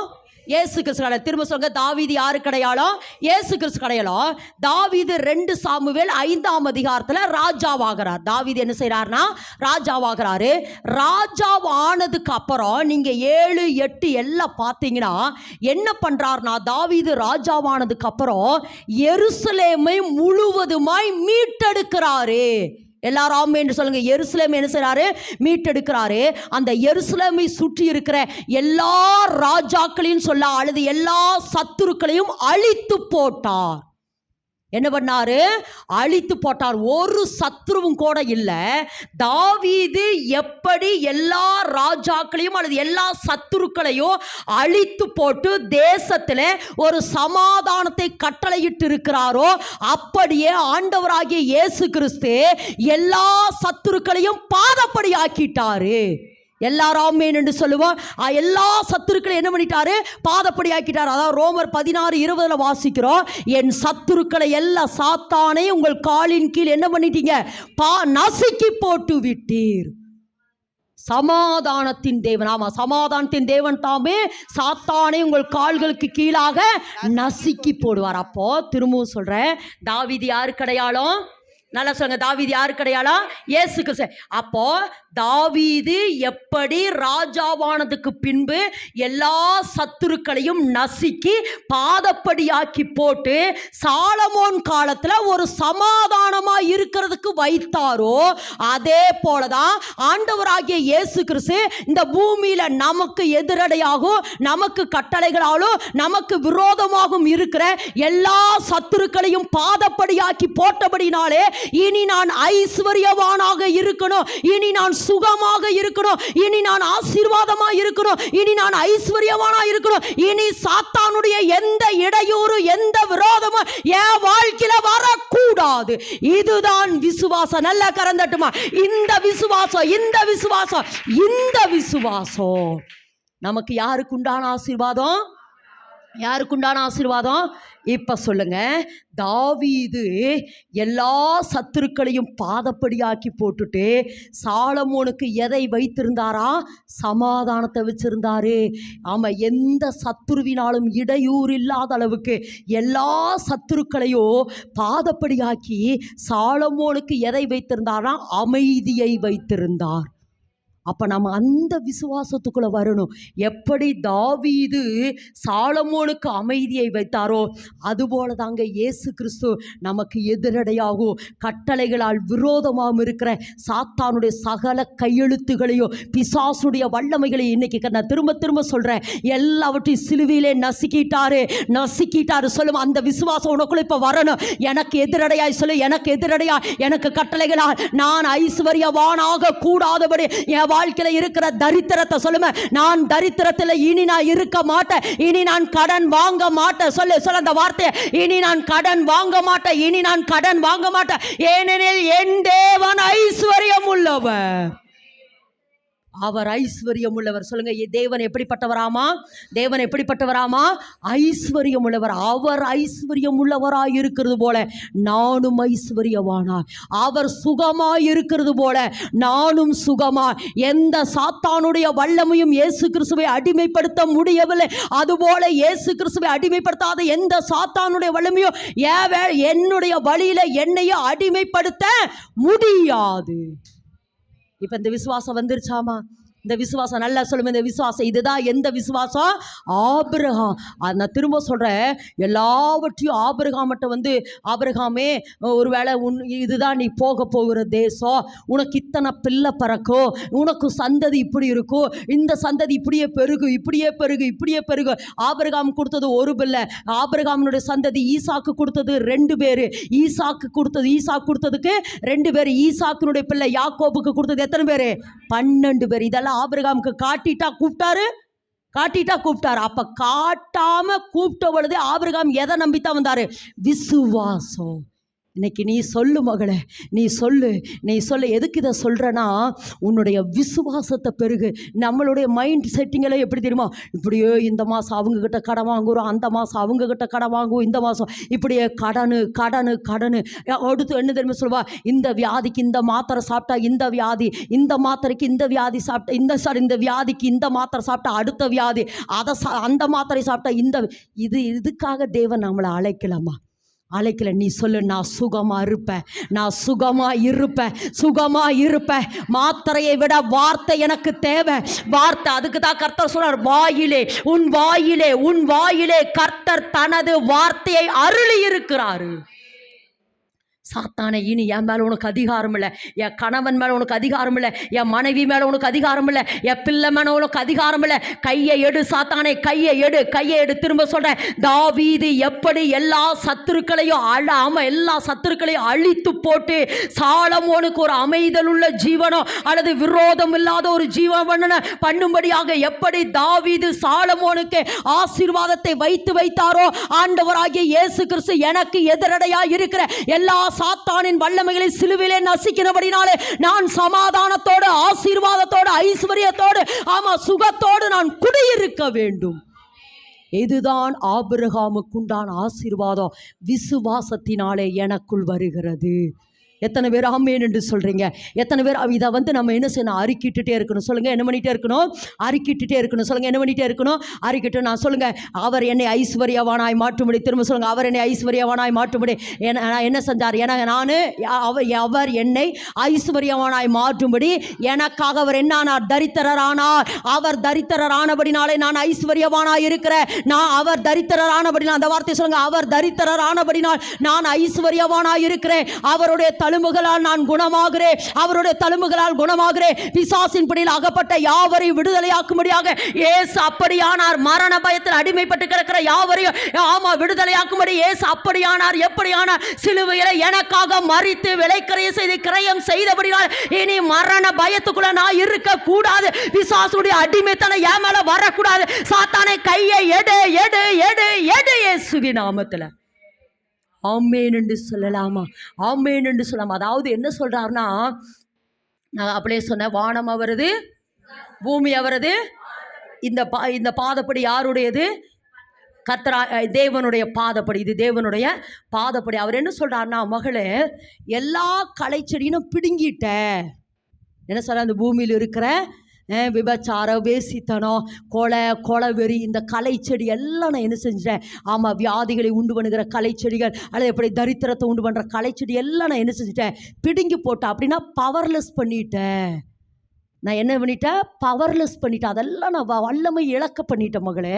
நீ சும்மா தூக்கி இப்படி தூக்கி போடுறதுக்கு எத்தனை நேரம் ஆயிரும், போப்பி சாசை அப்படின்னு சொல்கிறதுக்கு எத்தனை நேரம் ஆயிரும், இயேசுவின் நாமத்தில் என் மேலே உனக்கு அதிகாரம் இல்லை கையை இடுன்னு சொல்கிறதுக்கு எவ்வளோ நேரம் ஆயிரும், என் கணவன் மேலே உனக்கு அதிகாரம் இல்லைன்னு சொல்கிறதுக்கு எவ்வளோ நேரம் ஆயிரும், தரித்திர ஆவியை என் மேலே உனக்கு அதிகாரம் இல்லை, தேவன் என்னை ஐஸ்வர்யவான் ஆக்கியிருக்கிறான்னு சொல்கிறதுக்கு எவ்வளோ நேரம் ஆயிரும், தேவன் என்னை சுகமாக்கினபடினாலே இந்த வியாதி எனக்குள் வரக்கூடாது, இந்த வியாதியினுடைய வல்லமை என் மேலே ஆளுகை செய்யக்கூடாதுன்னு சொல்கிறக்கு உனக்கு எவ்வளோ நேரம் ஆயிரும். அந்த களை செடியெல்லாம் நான் பிடுங்கிட்ட மகளே, பிடுங்கி போட்டதை நீ என்ன செய்ய கொஞ்சம் சுத்தம் மட்டும் பண்ணுங்கிறார். நீ சுத்தம் பண்ணிட்டீனா பூமி எனது பாதப்படியா மாறிடும், பூமி எனது பாதப்படியா மாறிடும். நான் வந்து இங்க என்ன செய்வேன், வாசம் பண்ணுவேன். ஆமேன் என்று சொல்லலாமா? சரி, ஓகே. இப்போ திரும்பவும் சொல்ல, முதல்ல நான் என்ன செய்யணும், விசுவாசிக்கணும். சொல்லுங்க, நான் என்ன செய்யணும்? முதல்ல ஆபிரகாமுக்கு உண்டான ஆசீர்வாதம் இயேசு கிறிஸ்து வழியா என் மேல் வருகிறது. ஆபிரகாமுக்கு உண்டான ஆசீர்வாதம் திரும்ப சொல்லுங்க. நான் உன்னை பெரிய ஜாதியாக்கி உன்னை ஆசீர்வதித்து உன் பெயரை பெருமைப்படுத்துவேன், நீ ஆசீர்வாதமாக இருப்பாய், பூமியின் வம்சங்களை, ஆமாம், உன்னை ஆசீர்வதிக்கிறவளை ஆசீர்வதிப்பேன், உன்னை சபிக்கிறவளை சபிப்பேன், பூமியின் வம்சங்களெல்லாம் உனக்குள் ஆசீர்வதிக்கப்படும். இன்னொரு வார்த்தை இருக்கிறது, 13 நினைக்கிறேன், ஆதியாம் 13 வாசிக்கிற பொழுது, ஆபிரகாம் வெள்ளியும் பொன்னும் உடைய, ஆபிரகாம் வெள்ளியும் பொன்னும் உடைய சீமான். சொல்லுங்க, சீமானா பெரிய பணக்காரர். ஆபிரகாம் வெள்ளியும் பொன்னுமுடைய சீமானாயிருந்தான். ஆமென் என்று சொல்லாமா? எலியேசர் யார்கிட்ட போய் சொல்றார்? லாபான்கிட்ட போய் சொல்றாரு, என் எஜமானனை கர்த்தர் மிகவும் ஆசீர்வதித்து வச்சிருக்கிறாரு. அதே ஆசீர்வாதம் பாருங்க யாருக்கு வந்துச்சுன்னா, ஈசாக்குக்கு வந்தது. அவன் ஐஸ்வர்யவானாகி வர வர விருத்தி அடைந்து மகா பெரியவனானான். அவனுக்கு ஆட்டு மந்தையும் மாட்டு மந்தையும் பெருகினது. அதே ஆசீர்வாதம் யாக்கோபு கிட்ட வந்தது. என்ன தெரியுமா? இவ்விதமா இந்த புருஷன் மகா விருத்தி அடைந்து பணிவிடைக்காரர்களும் வேலைக்காரிகளும் ஒட்டகங்களும் அவர்களுக்கு யாக்கோபுக்கு திரளாயிருந்தது.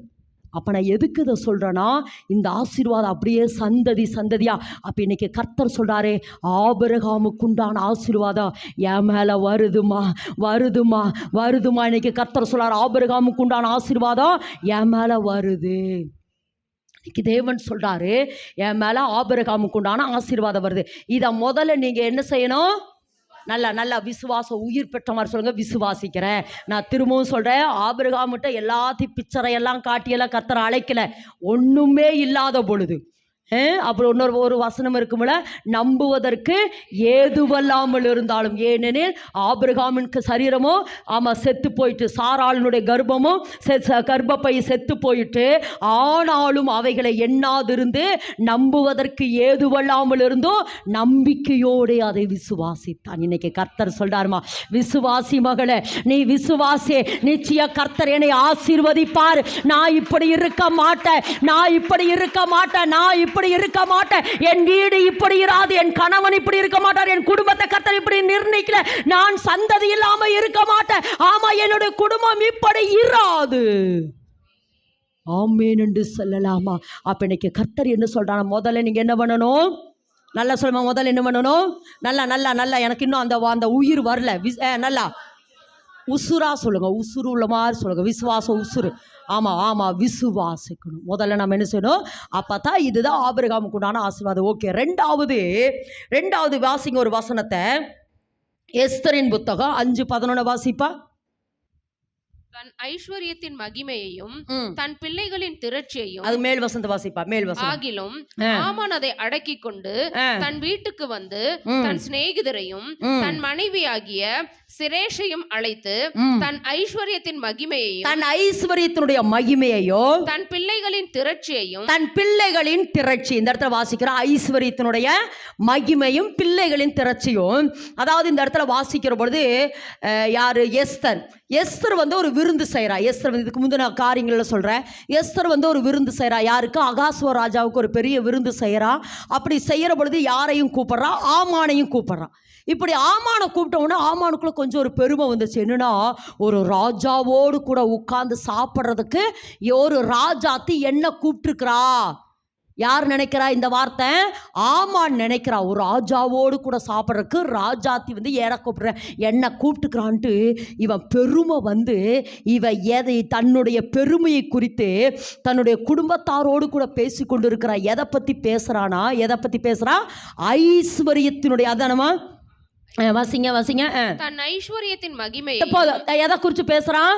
நல்லா சொல்லுங்க. எதை குறித்து பேசுகிறான்? எதை குறித்து பேசுகிறான்? ஐஸ்வர்யத்தினுடைய மகிமை. யார் பேசுகிறான்? ஆமாம். எதை குறித்து பேசுகிறான்? அப்போ என்ன சொல்ல வரான்னு கடந்த நாட்களை கர்த்தர் எனக்கு கற்றுக் கொடுத்தாரு. இன்னைக்கு ஐஸ்வர்ய மகிமையெல்லாம் யார் கையில் இருக்குதுன்னா ஆமான் கையில் இருக்குது. யார் கையில் இருக்குது? யார் கையில் இருக்குது? ஆமான் கையில் இருக்கிறது. இந்த ஆமான் யாருடைய சந்ததி? ஏசாவினுடைய அப்படியே அந்த ஏசா யாருடைய சந்ததி? அதாவது என்ன அது அல்லது ஏசாவினுடைய அப்படியே சந்ததி. ஏசாவினுடைய சந்ததியில் தான் அமலேக்கு வரார். அமலேக்கியருடைய சந்ததி. ஆமான் யாருடைய சந்ததி? ஆமான் யாருடைய சந்ததி? திரும்ப சொல்லுங்க. ஆமான் யாருடைய சந்ததி? அமலேக்கு. நான் வேதத்தில் 2 சந்ததிகள் டைரக்ட் சாத்தான் சொல்லிக்கிறேன். ஒன்று பெலிஸ்தனும் டைரக்ட் சாத்தானே, அமலேக்கியரும் டைரக்டா சாத்தான். அமலேக்கும் டைரக்டா. அப்போ சாத்தான் ஏசாவினுடைய சந்ததி யார் தான்? அமலேக்கு. அதாவது நான் திரும்ப திரும்ப சொல்கிறது தான், ஏசா யாருக்கு எதிராக எழும்பிட்டுனா? ஏசா யாக்கோபுக்கு விரோதமாக எழும்பினா. ஏசாவினுடைய சந்ததி யாரு? அமலேக்கியர். அமலேக்கியர் யாருக்கு எதிரிட்டு நின்னாங்க தெரியுமா? இஸ்ரவேல் ஜனங்கள். யாக்கோபுனுடைய சந்ததி யாரு? இஸ்ரவேலர்கள். ஏசாவினுடைய சந்ததி அமலேக்கியர், யாக்கோபுனுடைய சந்ததி இஸ்ரவேலை. இப்போ இந்த அமலேக்கியர் யாருக்கு விரோதமாக எழும்பி நிற்கிறாங்க? இஸ்ரவேலர். இப்ப அந்த அமலேக்கினுடைய சந்ததி தான் ஆமான். அமலேக்கினுடைய சந்ததி யாரு? ஆமான். இப்ப இந்த ஆமான் யாருக்கு விரோதமா நிற்கிறான்? யூதர்களுக்கு விரோதமா.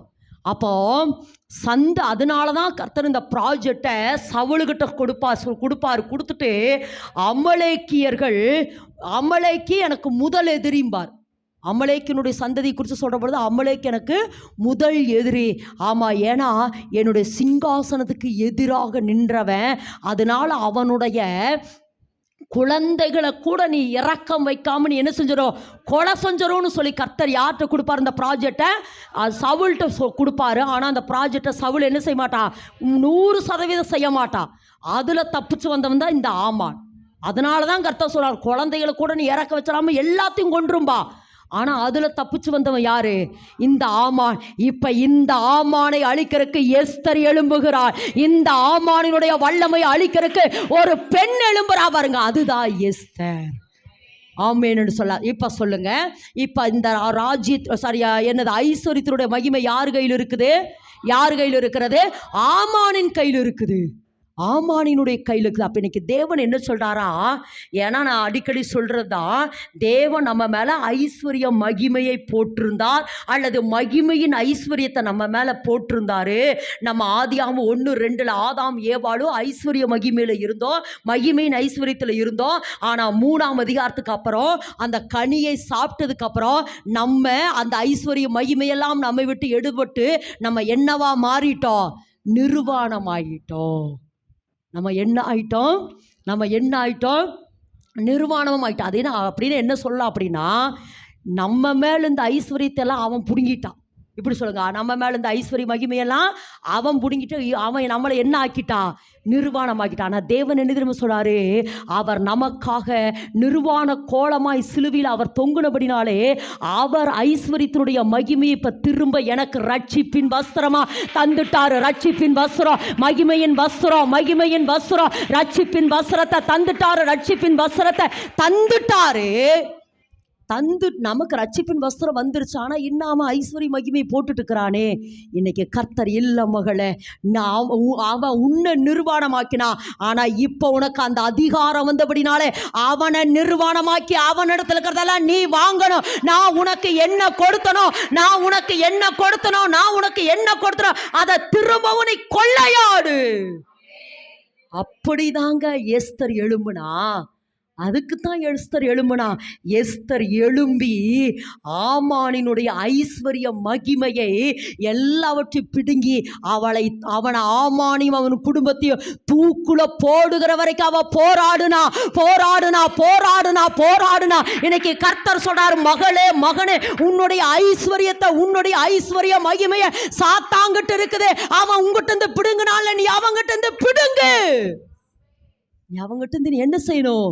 பிடுங்கணும். அதாவது ஆமானே அந்த ஐஸ்வர்யத்தை எங்கிருந்து வாங்கினா அப்படின்னு சொல்லி யூத பாரம்பரியம் சொல்லுதுன்னா, எல்லா யூதாக்களுடைய ராஜாக்கள், அதாவது யூத ராஜாக்களுடைய, ஏன்னா அவன் ஏன்னா இப்போ யூத ராஜாக்கள் எல்லாம் இவங்ககிட்ட சிறைப்பட்டு கிடக்கிறாங்க பார்த்தியா, அதனால யூத ராஜாக்களுடைய கையில் இருக்கிற வெள்ளிகளை, பொண்ணுகளை, ஆஸ்திகளை, ஐஸ்வர்யங்களை எல்லாம் இந்த ஆமான் யூத ராஜாக்களை வஞ்சித்து பிடுங்கி கொண்டானாமா. அப்படி பிடுங்கி கொண்டபடினால அகாசுவர் ராஜாவினுடைய சொத்தை விட ஆமானினுடைய சொத்து பெருசா இருந்தது என்று இன்றும் வாதாடி கொண்டிருக்கிறார் என்று அந்த யூத பாரம்பரியத்தில் இருந்தது. அப்போ இந்த ஆமான் யாருகிட்ட இருந்துதான் பிடுங்கினா? யூத ராஜாக்கள் அப்படிங்கிறத விட தேவ மனிதர்கிட்ட இருந்துதான் இந்த ஆமான் பிடுங்கினா. அதனால தான் ஆமானை சகல ஜனங்களுக்கு அந்த அகாசுவர் ராஜா அந்த அரண்மனைக்கு அதிகாரியாய் ஆமானை மாற்றியிருந்தானா. அப்போ அந்த ஆமான் சகல ஐஸ்வர்யத்தை பிடுங்கிட்டு அவன் பெருமை பேசிட்டு நம்மளை நிர்வாணமாக்கி கொண்டிருக்கிறா, அல்லது நம்மளை நிர்வாண கோலமாக்கி கொண்டிருக்கிறா, அல்லது தரித்திர கோலத்துக்குள்ள நம்மளை வைத்து கொண்டிருக்கிறா. இல்ல மகனே மகளே, ஏசப்பா சொல்றாரு, சகல வானத்திலும் பூமியில சகல அதிகாரமும் எனக்கு கொடுக்கப்பட்டுச்சு. நீ புறப்பட்டு போய் சகல ஜனங்களை நீ மீட்டடு. ஆமேன் என்று சொல்லலாமா? திரும்பவும் சொல்கிறோமா? நான் திரும்ப இப்போ சொல்கிறேன், தாவீது எப்படி எல்லா சத்துருக்களையும் பாதப்படியாக்கி போட்டு எப்படி ஆசீர்வாதத்தை எல்லாம் சாலமோனுக்கு சவதரித்து வைத்திருந்தானோ, அதே போலதான் இயேசு கிறிஸ்து பூமியில் இருக்கிற அண்ட சராசரங்களுடைய சாத்தானுடைய சகல வல்லமைகளை சிலுவையிலே உரிந்து கொண்டார். சிலுவையிலே உரிந்து கொண்டு சாத்தானை அவமான கோலமாக்கி துரைத்தனங்களையும் அதிகாரங்களையும் உரிந்து கொண்டு சிலுவையிலே வெற்றி சிறந்து எல்லா ஆஸ்திகளை, ஐஸ்வர்யங்களை, நலன்களை, மேன்மைகளை எல்லாவற்றையும் ஏசப்பா நமக்காக சிலுவையிலே சவதரித்து வைத்து விட்டார். அதை போய் எடுத்துக்கோன்னு சொல்றாரு. அவன் நம்மளை பயமுறுத்தி, நீ இப்படியே இருந்துருவ, இப்படியே கடன் வாங்கி செத்துருவ, இப்படியே வியாதியில் செத்துருவ, இப்படியே பிரச்சனைன்னு செத்துருவேன்னு நம்மகிட்ட பேசி பேசி பேசி பேசி நம்மளை அப்படியே மனமடிவாக்கி நம்மளை மட்டம் தட்டி வச்சிருக்கிறா. இதுக்கு தான் சொன்னேன், அரண்மனையிலே, பார்வோனுடைய அரண்மனையிலே எல்லா மந்திரவாதிகளும் அந்த கோலை போட்டார்கள். ஆனால் ஆரோன் ஒரே ஒரு கோலை போட்டார். அந்த கோலானது மந்திரவாதிகளுடைய கோலை எல்லாம் விழுங்கினது போல. கோல் என்பது கர்த்தருடைய வார்த்தை. சாத்தா 10 வார்த்தை பேசினாலே நீ ஒரு வார்த்தை பேசு. இல்ல, நான் ஐஸ்வர்யவானாய் மாறும்படி எனக்காக ஏசப்பா தரித்திரர் ஆனபடினாலே, அவருடைய தழும்புகளால் நான் சுகமானபடினாலே, இனி நான் வியாதியில இருக்க மாட்ட. பிசாசே கையை எடு, இயேசுவின் நாமத்துல கையை எடு. இதே மாதிரி இன்னொரு சம்பவம் வேதத்தில், இஸ்ரவேல் ஜனங்கள் 430 வருஷம் அடிமைப்பட்டு கிடந்தாங்க. 430 வருஷம் அடிமைப்பட்டு கிடக்கிறாங்க. அப்படி வெளியில வருகிற பொழுது, வாசிமா யாத்திராகமத்தின் புஸ்தகம் 12:35 வாசிப்பா. மோசே சொல்லி இருந்தபடி இஸ்ரவேல் ஜனங்கள் எகிப்தியரிடத்தில் வெள்ளி உடைமைகளையும் பொன்னுடைமைகளையும் வஸ்திரங்களையும் கேட்டார்கள். கர்த்தர் ஜனங்களுக்கு எகிப்தியரின் கண்களில் தயவு கிடைக்கும்படி செய்ததால் கேட்டதை அவர்களுக்கு கொடுத்தார்கள். இவ்விதமாய் அவர்கள் எகிப்தியரை கொள்ளையிட்டார்கள். 430 வருஷம் இஸ்ரவேல் ஜனங்கள் எகிப்தில் எப்படி கிடக்கிறாங்க? அடிமைப்பட்டு கிடக்கிறாங்க. ஒன்று. ரெண்டாவது, அந்த ஆசீர்வாதம் எல்லாம், அந்த வெள்ளிகளும் பொண்ணுகளும் சொல்லாம, வெள்ளிகளும் பொண்ணுகள் எல்லாம் இஸ்ரவேல் ஜனங்கள் செங்கல்ல அறுத்து, அல்லது அந்த வக்கிப்போல் பிள்ளை செங்கல்ல என்ன செஞ்சு அறுத்து சுட்டு வேலை செஞ்சு இவங்க சம்பாதித்ததில் இஸ்ரவேல் ஜனங்கள் எகிப்திலெல்லாம் வெள்ளிகளும் பொண்ணுகளும் உடைமைகள் ஆக்கி கொண்டாங்க. இப்ப விடுதலையின் நேரம் வந்த உடனே மோசே சொல்றாரு, போய் எகிப்தியர்கிட்ட எல்லாம் வெள்ளிகளை பொண்ணுகளை எல்லாம் கேளு, வெள்ளிகளை பொண்ணுகளை எல்லாம் கேளு கேளு கேளுன்னு சொல்ற பொழுது இஸ்ரவேல் ஜனங்கள் எகிப்தியரிடத்துல போய் வெள்ளிகளை பொண்ணுகளை கேட்டு அவர்களை கொள்ளையிட்டார்கள். இப்படி சொல்லுங்களேன், சாத்தானே பக்கத்துல கருத்து பிடிங்களே. ஆமா, இப்படி சொல்லுங்களேன், சாத்தான்ட்ட கேளுங்க, முதல்ல கேளுங்க நல்லா. அவங்கள இப்போ சொல்லுங்க, சாத்தான்ட்ட சாத்தானே இந்த வெள்ளி பொண்ணு லட்சம் கோடி இதெல்லாம் என்னுடையதுன்னு கேளுங்க. அவன் கொடுக்கலனா சப்புன்னு அரைஞ்சு கேளுங்கன்னு கேளுங்க. யாரைய? சாத்தான. ஏன்னா கொள்ளையிட்டார்கள். நீ வந்து கேளு முதல்ல, சாத்தானே எடுத்துரு, கையை எடுத்துரு, இது என்னுடைய ஆசீர்வாதம் கேளு. அவன் கொடுக்கலினா இயேசுவின் நாமத்துல அக்னினாலே சுட்டரிக்கிற, இனி உனக்கு எந்த அதிகாரம் இல்ல. கையை எடு, கையை எடு, கையை எடு. கொள்ளையிட்டார்கள் இஸ்ரவேல் ஜனங்கள், எகிப்தியரை கொள்ளையிட்டார்கள். திரும்பவும் சொல்ற, தாவீது எருசலேமை சுற்றி இருக்கிற எல்லா ராஜாக்களையும் நீங்க வந்து அது எதில் 2 சாமுவேல் 5, 8, 9 ஒரு சில வசந்த மட்டும் வாசிமா. அன்னைக்கு நம்ம வாசத்தை வாசிங்க. 2 சாமுவேல் 8ஆம் அதிகாரம் ஒரு சில வசந்த வாசிங்க. 8:1 வாசிங்க. அதாவது எப்படி முறியடித்து அவர்கள் கொள்ளையிட்டார்கள், எப்படி முறியடித்து கொள்ளையிட்டார்கள், தாவீது எப்படியெல்லாம் கொள்ளையிட்டா. வாசிங்க 2 சாமுவேல். இதற்கு பின்பு தாவீது பெலிஸ்தரை முறியடித்து அவர்களை கீழ்ப்படுத்தி மேதேக் அம்மாவை பிடித்துக் கொண்டான். கொள்ளையிட்டான். அந்த வசந்த வாசிமா. அவர்களை முற்றுகையிட்டு அவர்களை கொள்ளையிட்டார்கள்.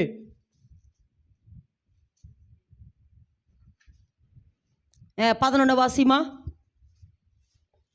அவன் கொண்டு வந்தவைகளை தாவீது ராஜா கீழ்ப்படுத்தின சீரியர், மோவாபியர், அம்மோன் புத்திரர், பெலிஸ்தர், அமலேக்கியர் என்னும் சகல ஜாதியார்களிடத்திலும் 12 தானமா 11. 2 சாமுவேல் 8 11 வாசிமா. 11 12 வாசிமா.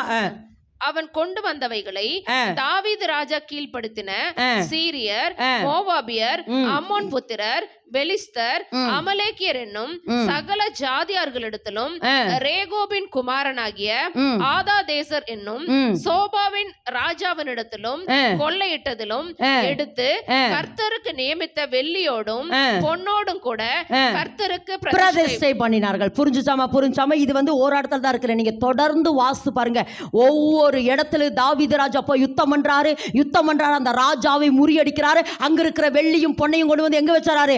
ஆலயத்துக்குள்ள வச்சாரு. இன்னொரு இடத்துக்கு போறாரு, அங்க சண்டை போடுறாரு, ராஜாவை முற்றுகையிடுறாரு. அங்க ராஜாவை முற்றுகிட்டு சண்டை போட்டு அங்க இருக்கிற வெள்ளியும் பொன்னையும் கொண்டு வந்து எங்க வச்சாரு? ஆலயத்துல. இப்படி சவதரித்ததான் கிட்டத்தட்ட அன்றைக்கு 33 கோடி தங்க மதிப்புள்ள வெள்ளிகளையும் பொன்னையும் கொண்டு வந்து ஆலயத்தில் வச்சாரு. அதை வைத்துதான் சாலமோன் தேவனுடைய ஆலயத்தை, தேவனுடைய ராஜ்யத்தை கட்டி முடித்தான். அப்போ நான் என்ன சொல்கிறேன், நான் திரும்ப சொல்கிறேன், தாவீது சபதரித்து வைத்ததை சாலமோன் அனுபவித்தது போல இயேசு கிறிஸ்து எனக்காக சிலுவிலே சபதரித்து வைத்திருக்கிற எல்லா ஆசீர்வாதத்தையும் நான் இன்னைக்கு அனுபவிக்கணும். இதுதான் இதைத்தான் இன்றைக்கு கர்த்தராகிய இயேசு கிறிஸ்து நமக்காக வைத்திருக்கிற பெரிய திட்டம், தீர்மானம். இதைத்தான் தேவன் எதிர்பார்க்கிறாரு. ஆமேன் என்று சொல்லாமா? நமக்கு கட்டவிழ்க்கப்பட்டுட்டோம். எப்படியாமா? கட்டவிழ்க்கப்பட்டுட்டோம். ஆனால் நான் இன்னும் கட்டப்பட்டிருக்கிறேன், இன்னும் இந்த அந்த மைண்ட் செட்டிங்னு சொல்ல வரேன். ஏசப்பா சொல்றாரு, நீ கட்டவிழ்க்கப்பட்டுட்டு. இல்லை ஆண்டவரே, நான் கட்டப்பட்டிருக்கிறேன். போன வாரம் சொன்னது போல மார்த்தாள் நீ உயிர்த்தெழுந்திருப்பான் என்று பேச மார்த்தாள் என்ன சொல்ல? இல்லை ஆண்டவர், அது கடைசி நாளில் நடக்க. இல்லை ஆண்டவர், இது இன்னைக்கு நிறைய நேரம். இல்லை மகளே, துள்ளி எழும்பு, நீ கட்டவிழ்க்கப்பட்டிருக்கிற. இன்றைக்கு கர்த்தர் உன்னை ஆசீர்வதித்திருக்கிறார். சகல சம்பூரணத்தினாலும் தேவன் உன்னை நிரப்பி இருக்கிறார். சகல ஆசீர்வாதம் உனக்கு கையளிக்கப்பட்டிருக்குது. அதாவது திரும்ப சொல்ற, இஸ்ரவேல் ஜனங்கள் எகிப்தியரை கொள்ளையாடினார். திரும்ப சொல்கிறேன், அவன்கிட்ட போய் இங்கே பாரு சாத்தானே, இந்த ஆசீர்வாதம் என்னுடையது. ஆந்திரா பார்டரில் இருக்கிறதெல்லாம் என்னுடையது. சொல்லுமா, ஆந்திரா பார்டரில் இருக்கிறதெல்லாம் என்ன நிர்வாணமாக்கிட்டு நீ எப்படி இருக்கிற? பொண்ணோடும் பொல்லியோடும் என்ன பண்ணிட்டு இருக்கிற? வெள்ளியோடு நீ இருந்துட்டு இருக்கிற. ஆனால் இயேசுவின் நாமத்தில் சொல்கிறேன், வெள்ளியும் பொண்ணும் கர்த்தருடையது. கையை எடுத்துரு. இல்லைன்னா அப்புறம் சப்புன்னு உன்னை அரைஞ்சு தான் உன் கையில் வாங்க வேண்டியதாக இருக்கும். அதனால் ஒழுங்கா நீ என்ன செஞ்சுக்க, இப்போவே கொடுத்துரு.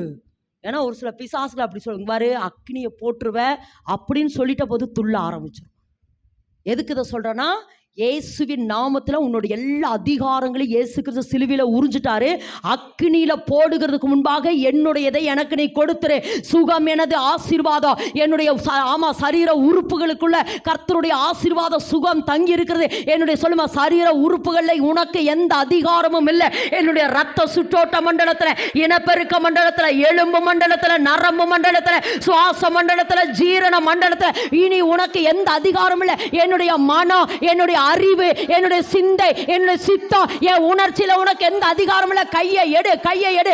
என் ஆவி, என் ஆத்துமா, என் சரீரத்தில் இனி உனக்கு எந்த அதிகாரம் இல்லை. கையை எடு. நான் தேவனுடைய ஆலயம், நான் தேவனுடைய ஆலயம், நான் தேவனுடைய ஆலயம்.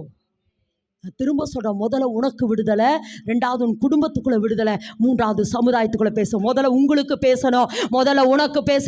என் ஆவி, ஆத்மா, சரீரம், என்னுடைய எலும்பு, நரம்பெல்லாம் ஏசப்பா ரத்தத்தினாலே கழுவப்பட்டிருக்கனாலே, ஆமாம், அவருடைய தழும்புகளால் நான் சுகமான. வியாதி எனக்குள் இருக்கிறது இல்லை, விரயம் எனக்குள் வரப்போறதில்லை. நல்ல சொல்லுமா, நல்ல சொல்லுமா. இயேசுவின் நாமத்தினாலே, இயேசுவின் நாமத்தில் அவருடைய தழும்புகளால் நான் குணமாகி இருக்கிறேன். ரெண்டாவது ஐஸ்வர்யத்தை பேசுமா. அவர்கள் வெள்ளியோடும் பொன்னோடும் புறப்பட்டார்கள். அவர்கள் வெள்ளியோடும் பொன்னோடு. இப்போ யாரு கையிலிருந்து இவங்க சம்பாதிச்சதா? இவங்களே அடிமைத்தனத்துக்கு கொடுக்குறாங்க. இவங்க எப்படி கிடக்குறாங்க? அடிமை. யாருக்கிட்ட வாங்கினாங்க? சாத்தான் கையிலிருந்து அல்லது எகிப்தியருடைய கையிலிருந்து வாங்கினாங்க. ஏன்னா இவங்க மேலே ஒரு தீர்க்க தரிசனம் இருந்தது. வாசிங்க பார்க்கலாம். ஆதியாகமத்தின் புஸ்தகம் 15:14.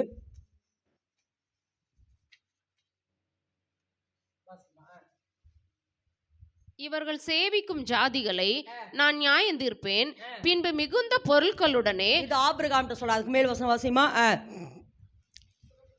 அப்பொழுது அவர் ஆபிராமை நோக்கி, உன் சந்ததியார் தங்களுடையதல்லாத அந்நிய தேசத்திலே பரதேசிகளாயிருந்து அத்தேசத்தாரை சேவிப்பார்கள் என்றும், அவர்களால் 400 வருஷம். அவர்கள் எத்தனை வருஷமாமா?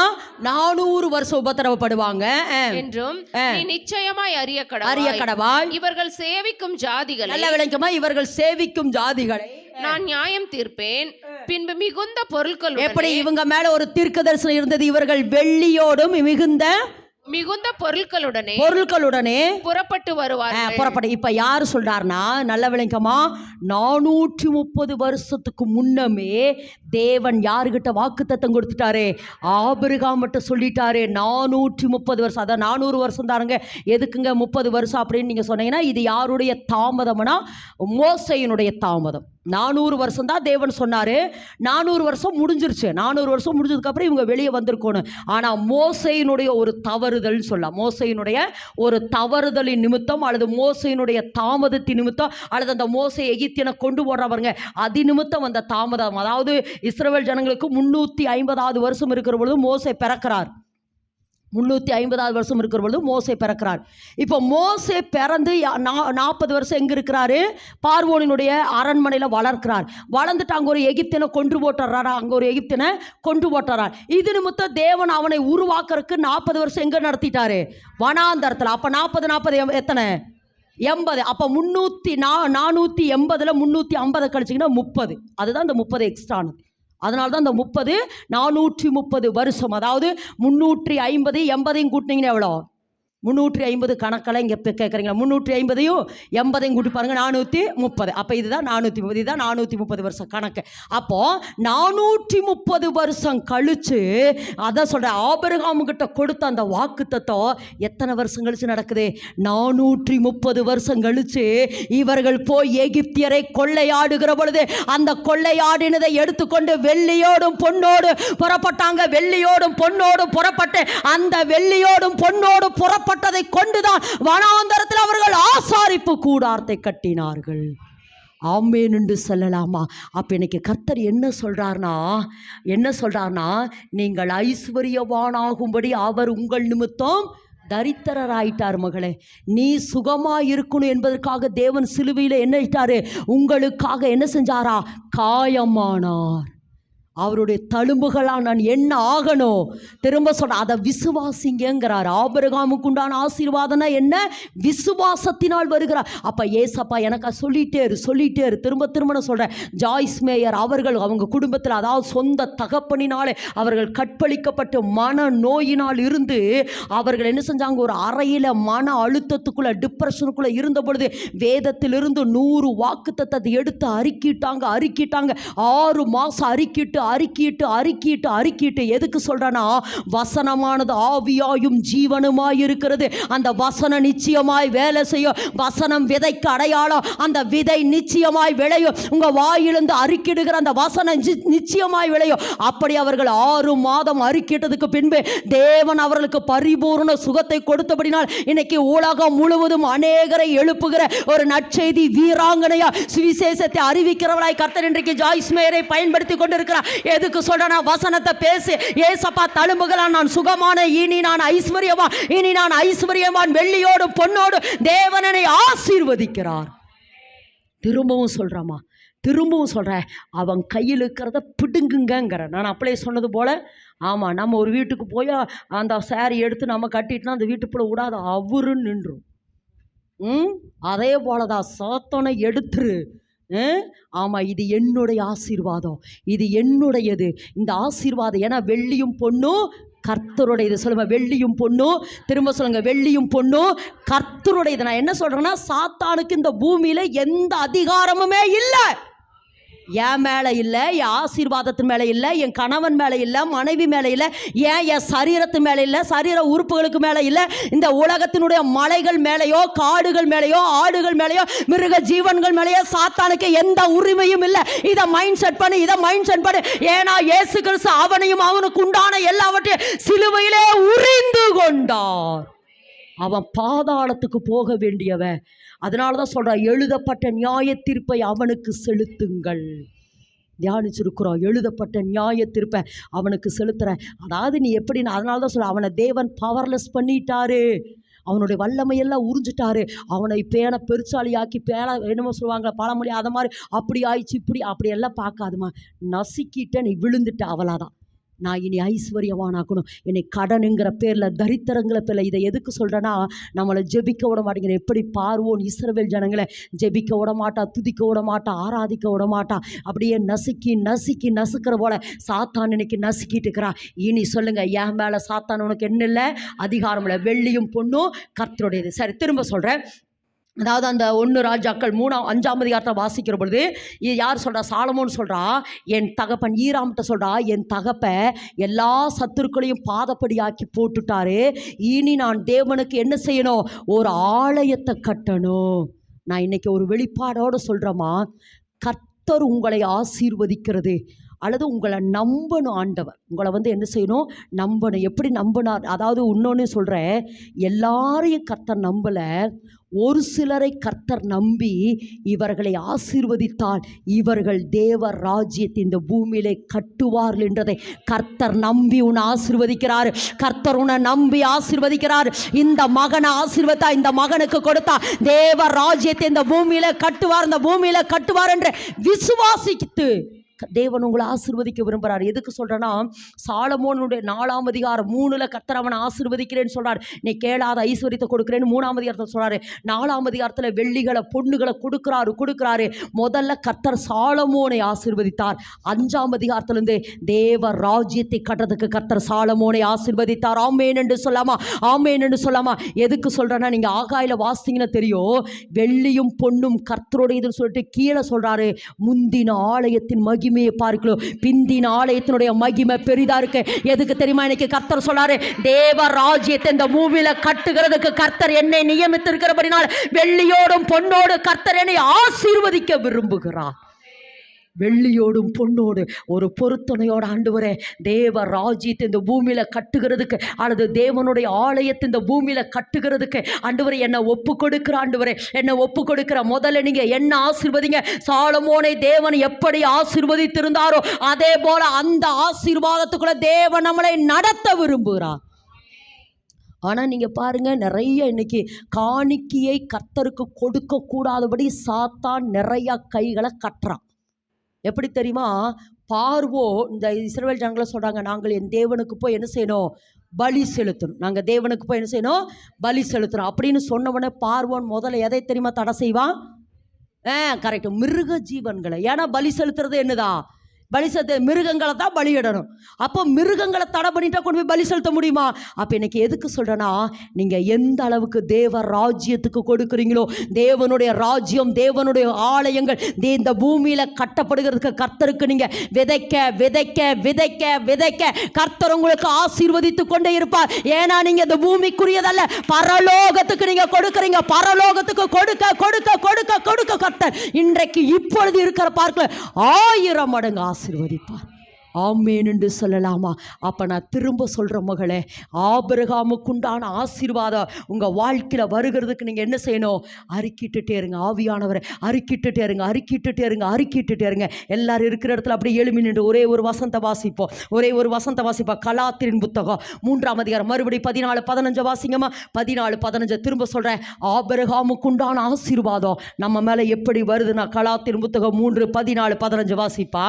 ஆபிரகாமுக்கு உண்டான ஆசீர்வாதம் கிறிஸ்து இயேசுவினால். திரும்ப சொல்றேன், ஆபிரகாமுக்கு உண்டான ஆசீர்வாதம் 7. நீ ஆசீர்வாதம், நீ உன்னை பெரிய ஜாதியாக்கி உன்னை ஆசீர்வதித்து உன் பேரை பெருமைப்படுத்துவே, நீ ஆசீர்வாதமாக இருப்பாய், உன்னை ஆசீர்வதிக்கவில்லை ஆசீர்வதிப்போடு, சபிக்கிறவளை சபிப்பேன், பூமியின் வம்சங்களால் உனக்குள்ள ஆசீர்வதிக்கப்பட. இது ஒரு பக்கம். 2வது, ஆபிரகாம் வெள்ளியும் பொன்னையும் உடைய சீமான. இதெல்லாம் ஆபிரகாமுக்கு உண்டான ஆசீர்வாதம். இந்த ஆசீர்வாதம் எல்லாம் வாசிமா. ஆபிரகாமுக்கு உண்டான ஆசீர்வாதம் கிறிஸ்து இயேசுவினால். கிறிஸ்து இயேசுவினால். யாருனால வருது? ஏன் கிறிஸ்து இயேசுவினால வருது? அவர் எனக்காக சிலுவையிலே எல்லாவற்றையும் செய்து முடித்தபடினால கிறிஸ்து இயேசு வழியா என் மேல வருது. அடுத்து, புறஜாதிகளுக்கு வரும்படியாக ஆவியை குறித்து சொல்லப்பட்ட வாக்குத்தத்தத்தை நாம் விசுவாசத்தினாலே பெரும்படியாக இப்படி ஆயிட்டு. என்ன சொல்ல வரார் அப்படின்னா, இப்போ ஆபிரகாமுக்குண்டான ஆசீர்வாதத்தை எனக்குள் வருகிறதற்கு எனக்குள்ள விசுவாசத்தை வர்த்திக்க பண்றது யாருன்னா பரிசுத்த ஆவியானவர். எல்லாரும் இருக்கிற இடத்துல எழுப்பி நிற்கிறவங்களா? ஆமா, எனக்குள் அந்த விசுவாசத்தை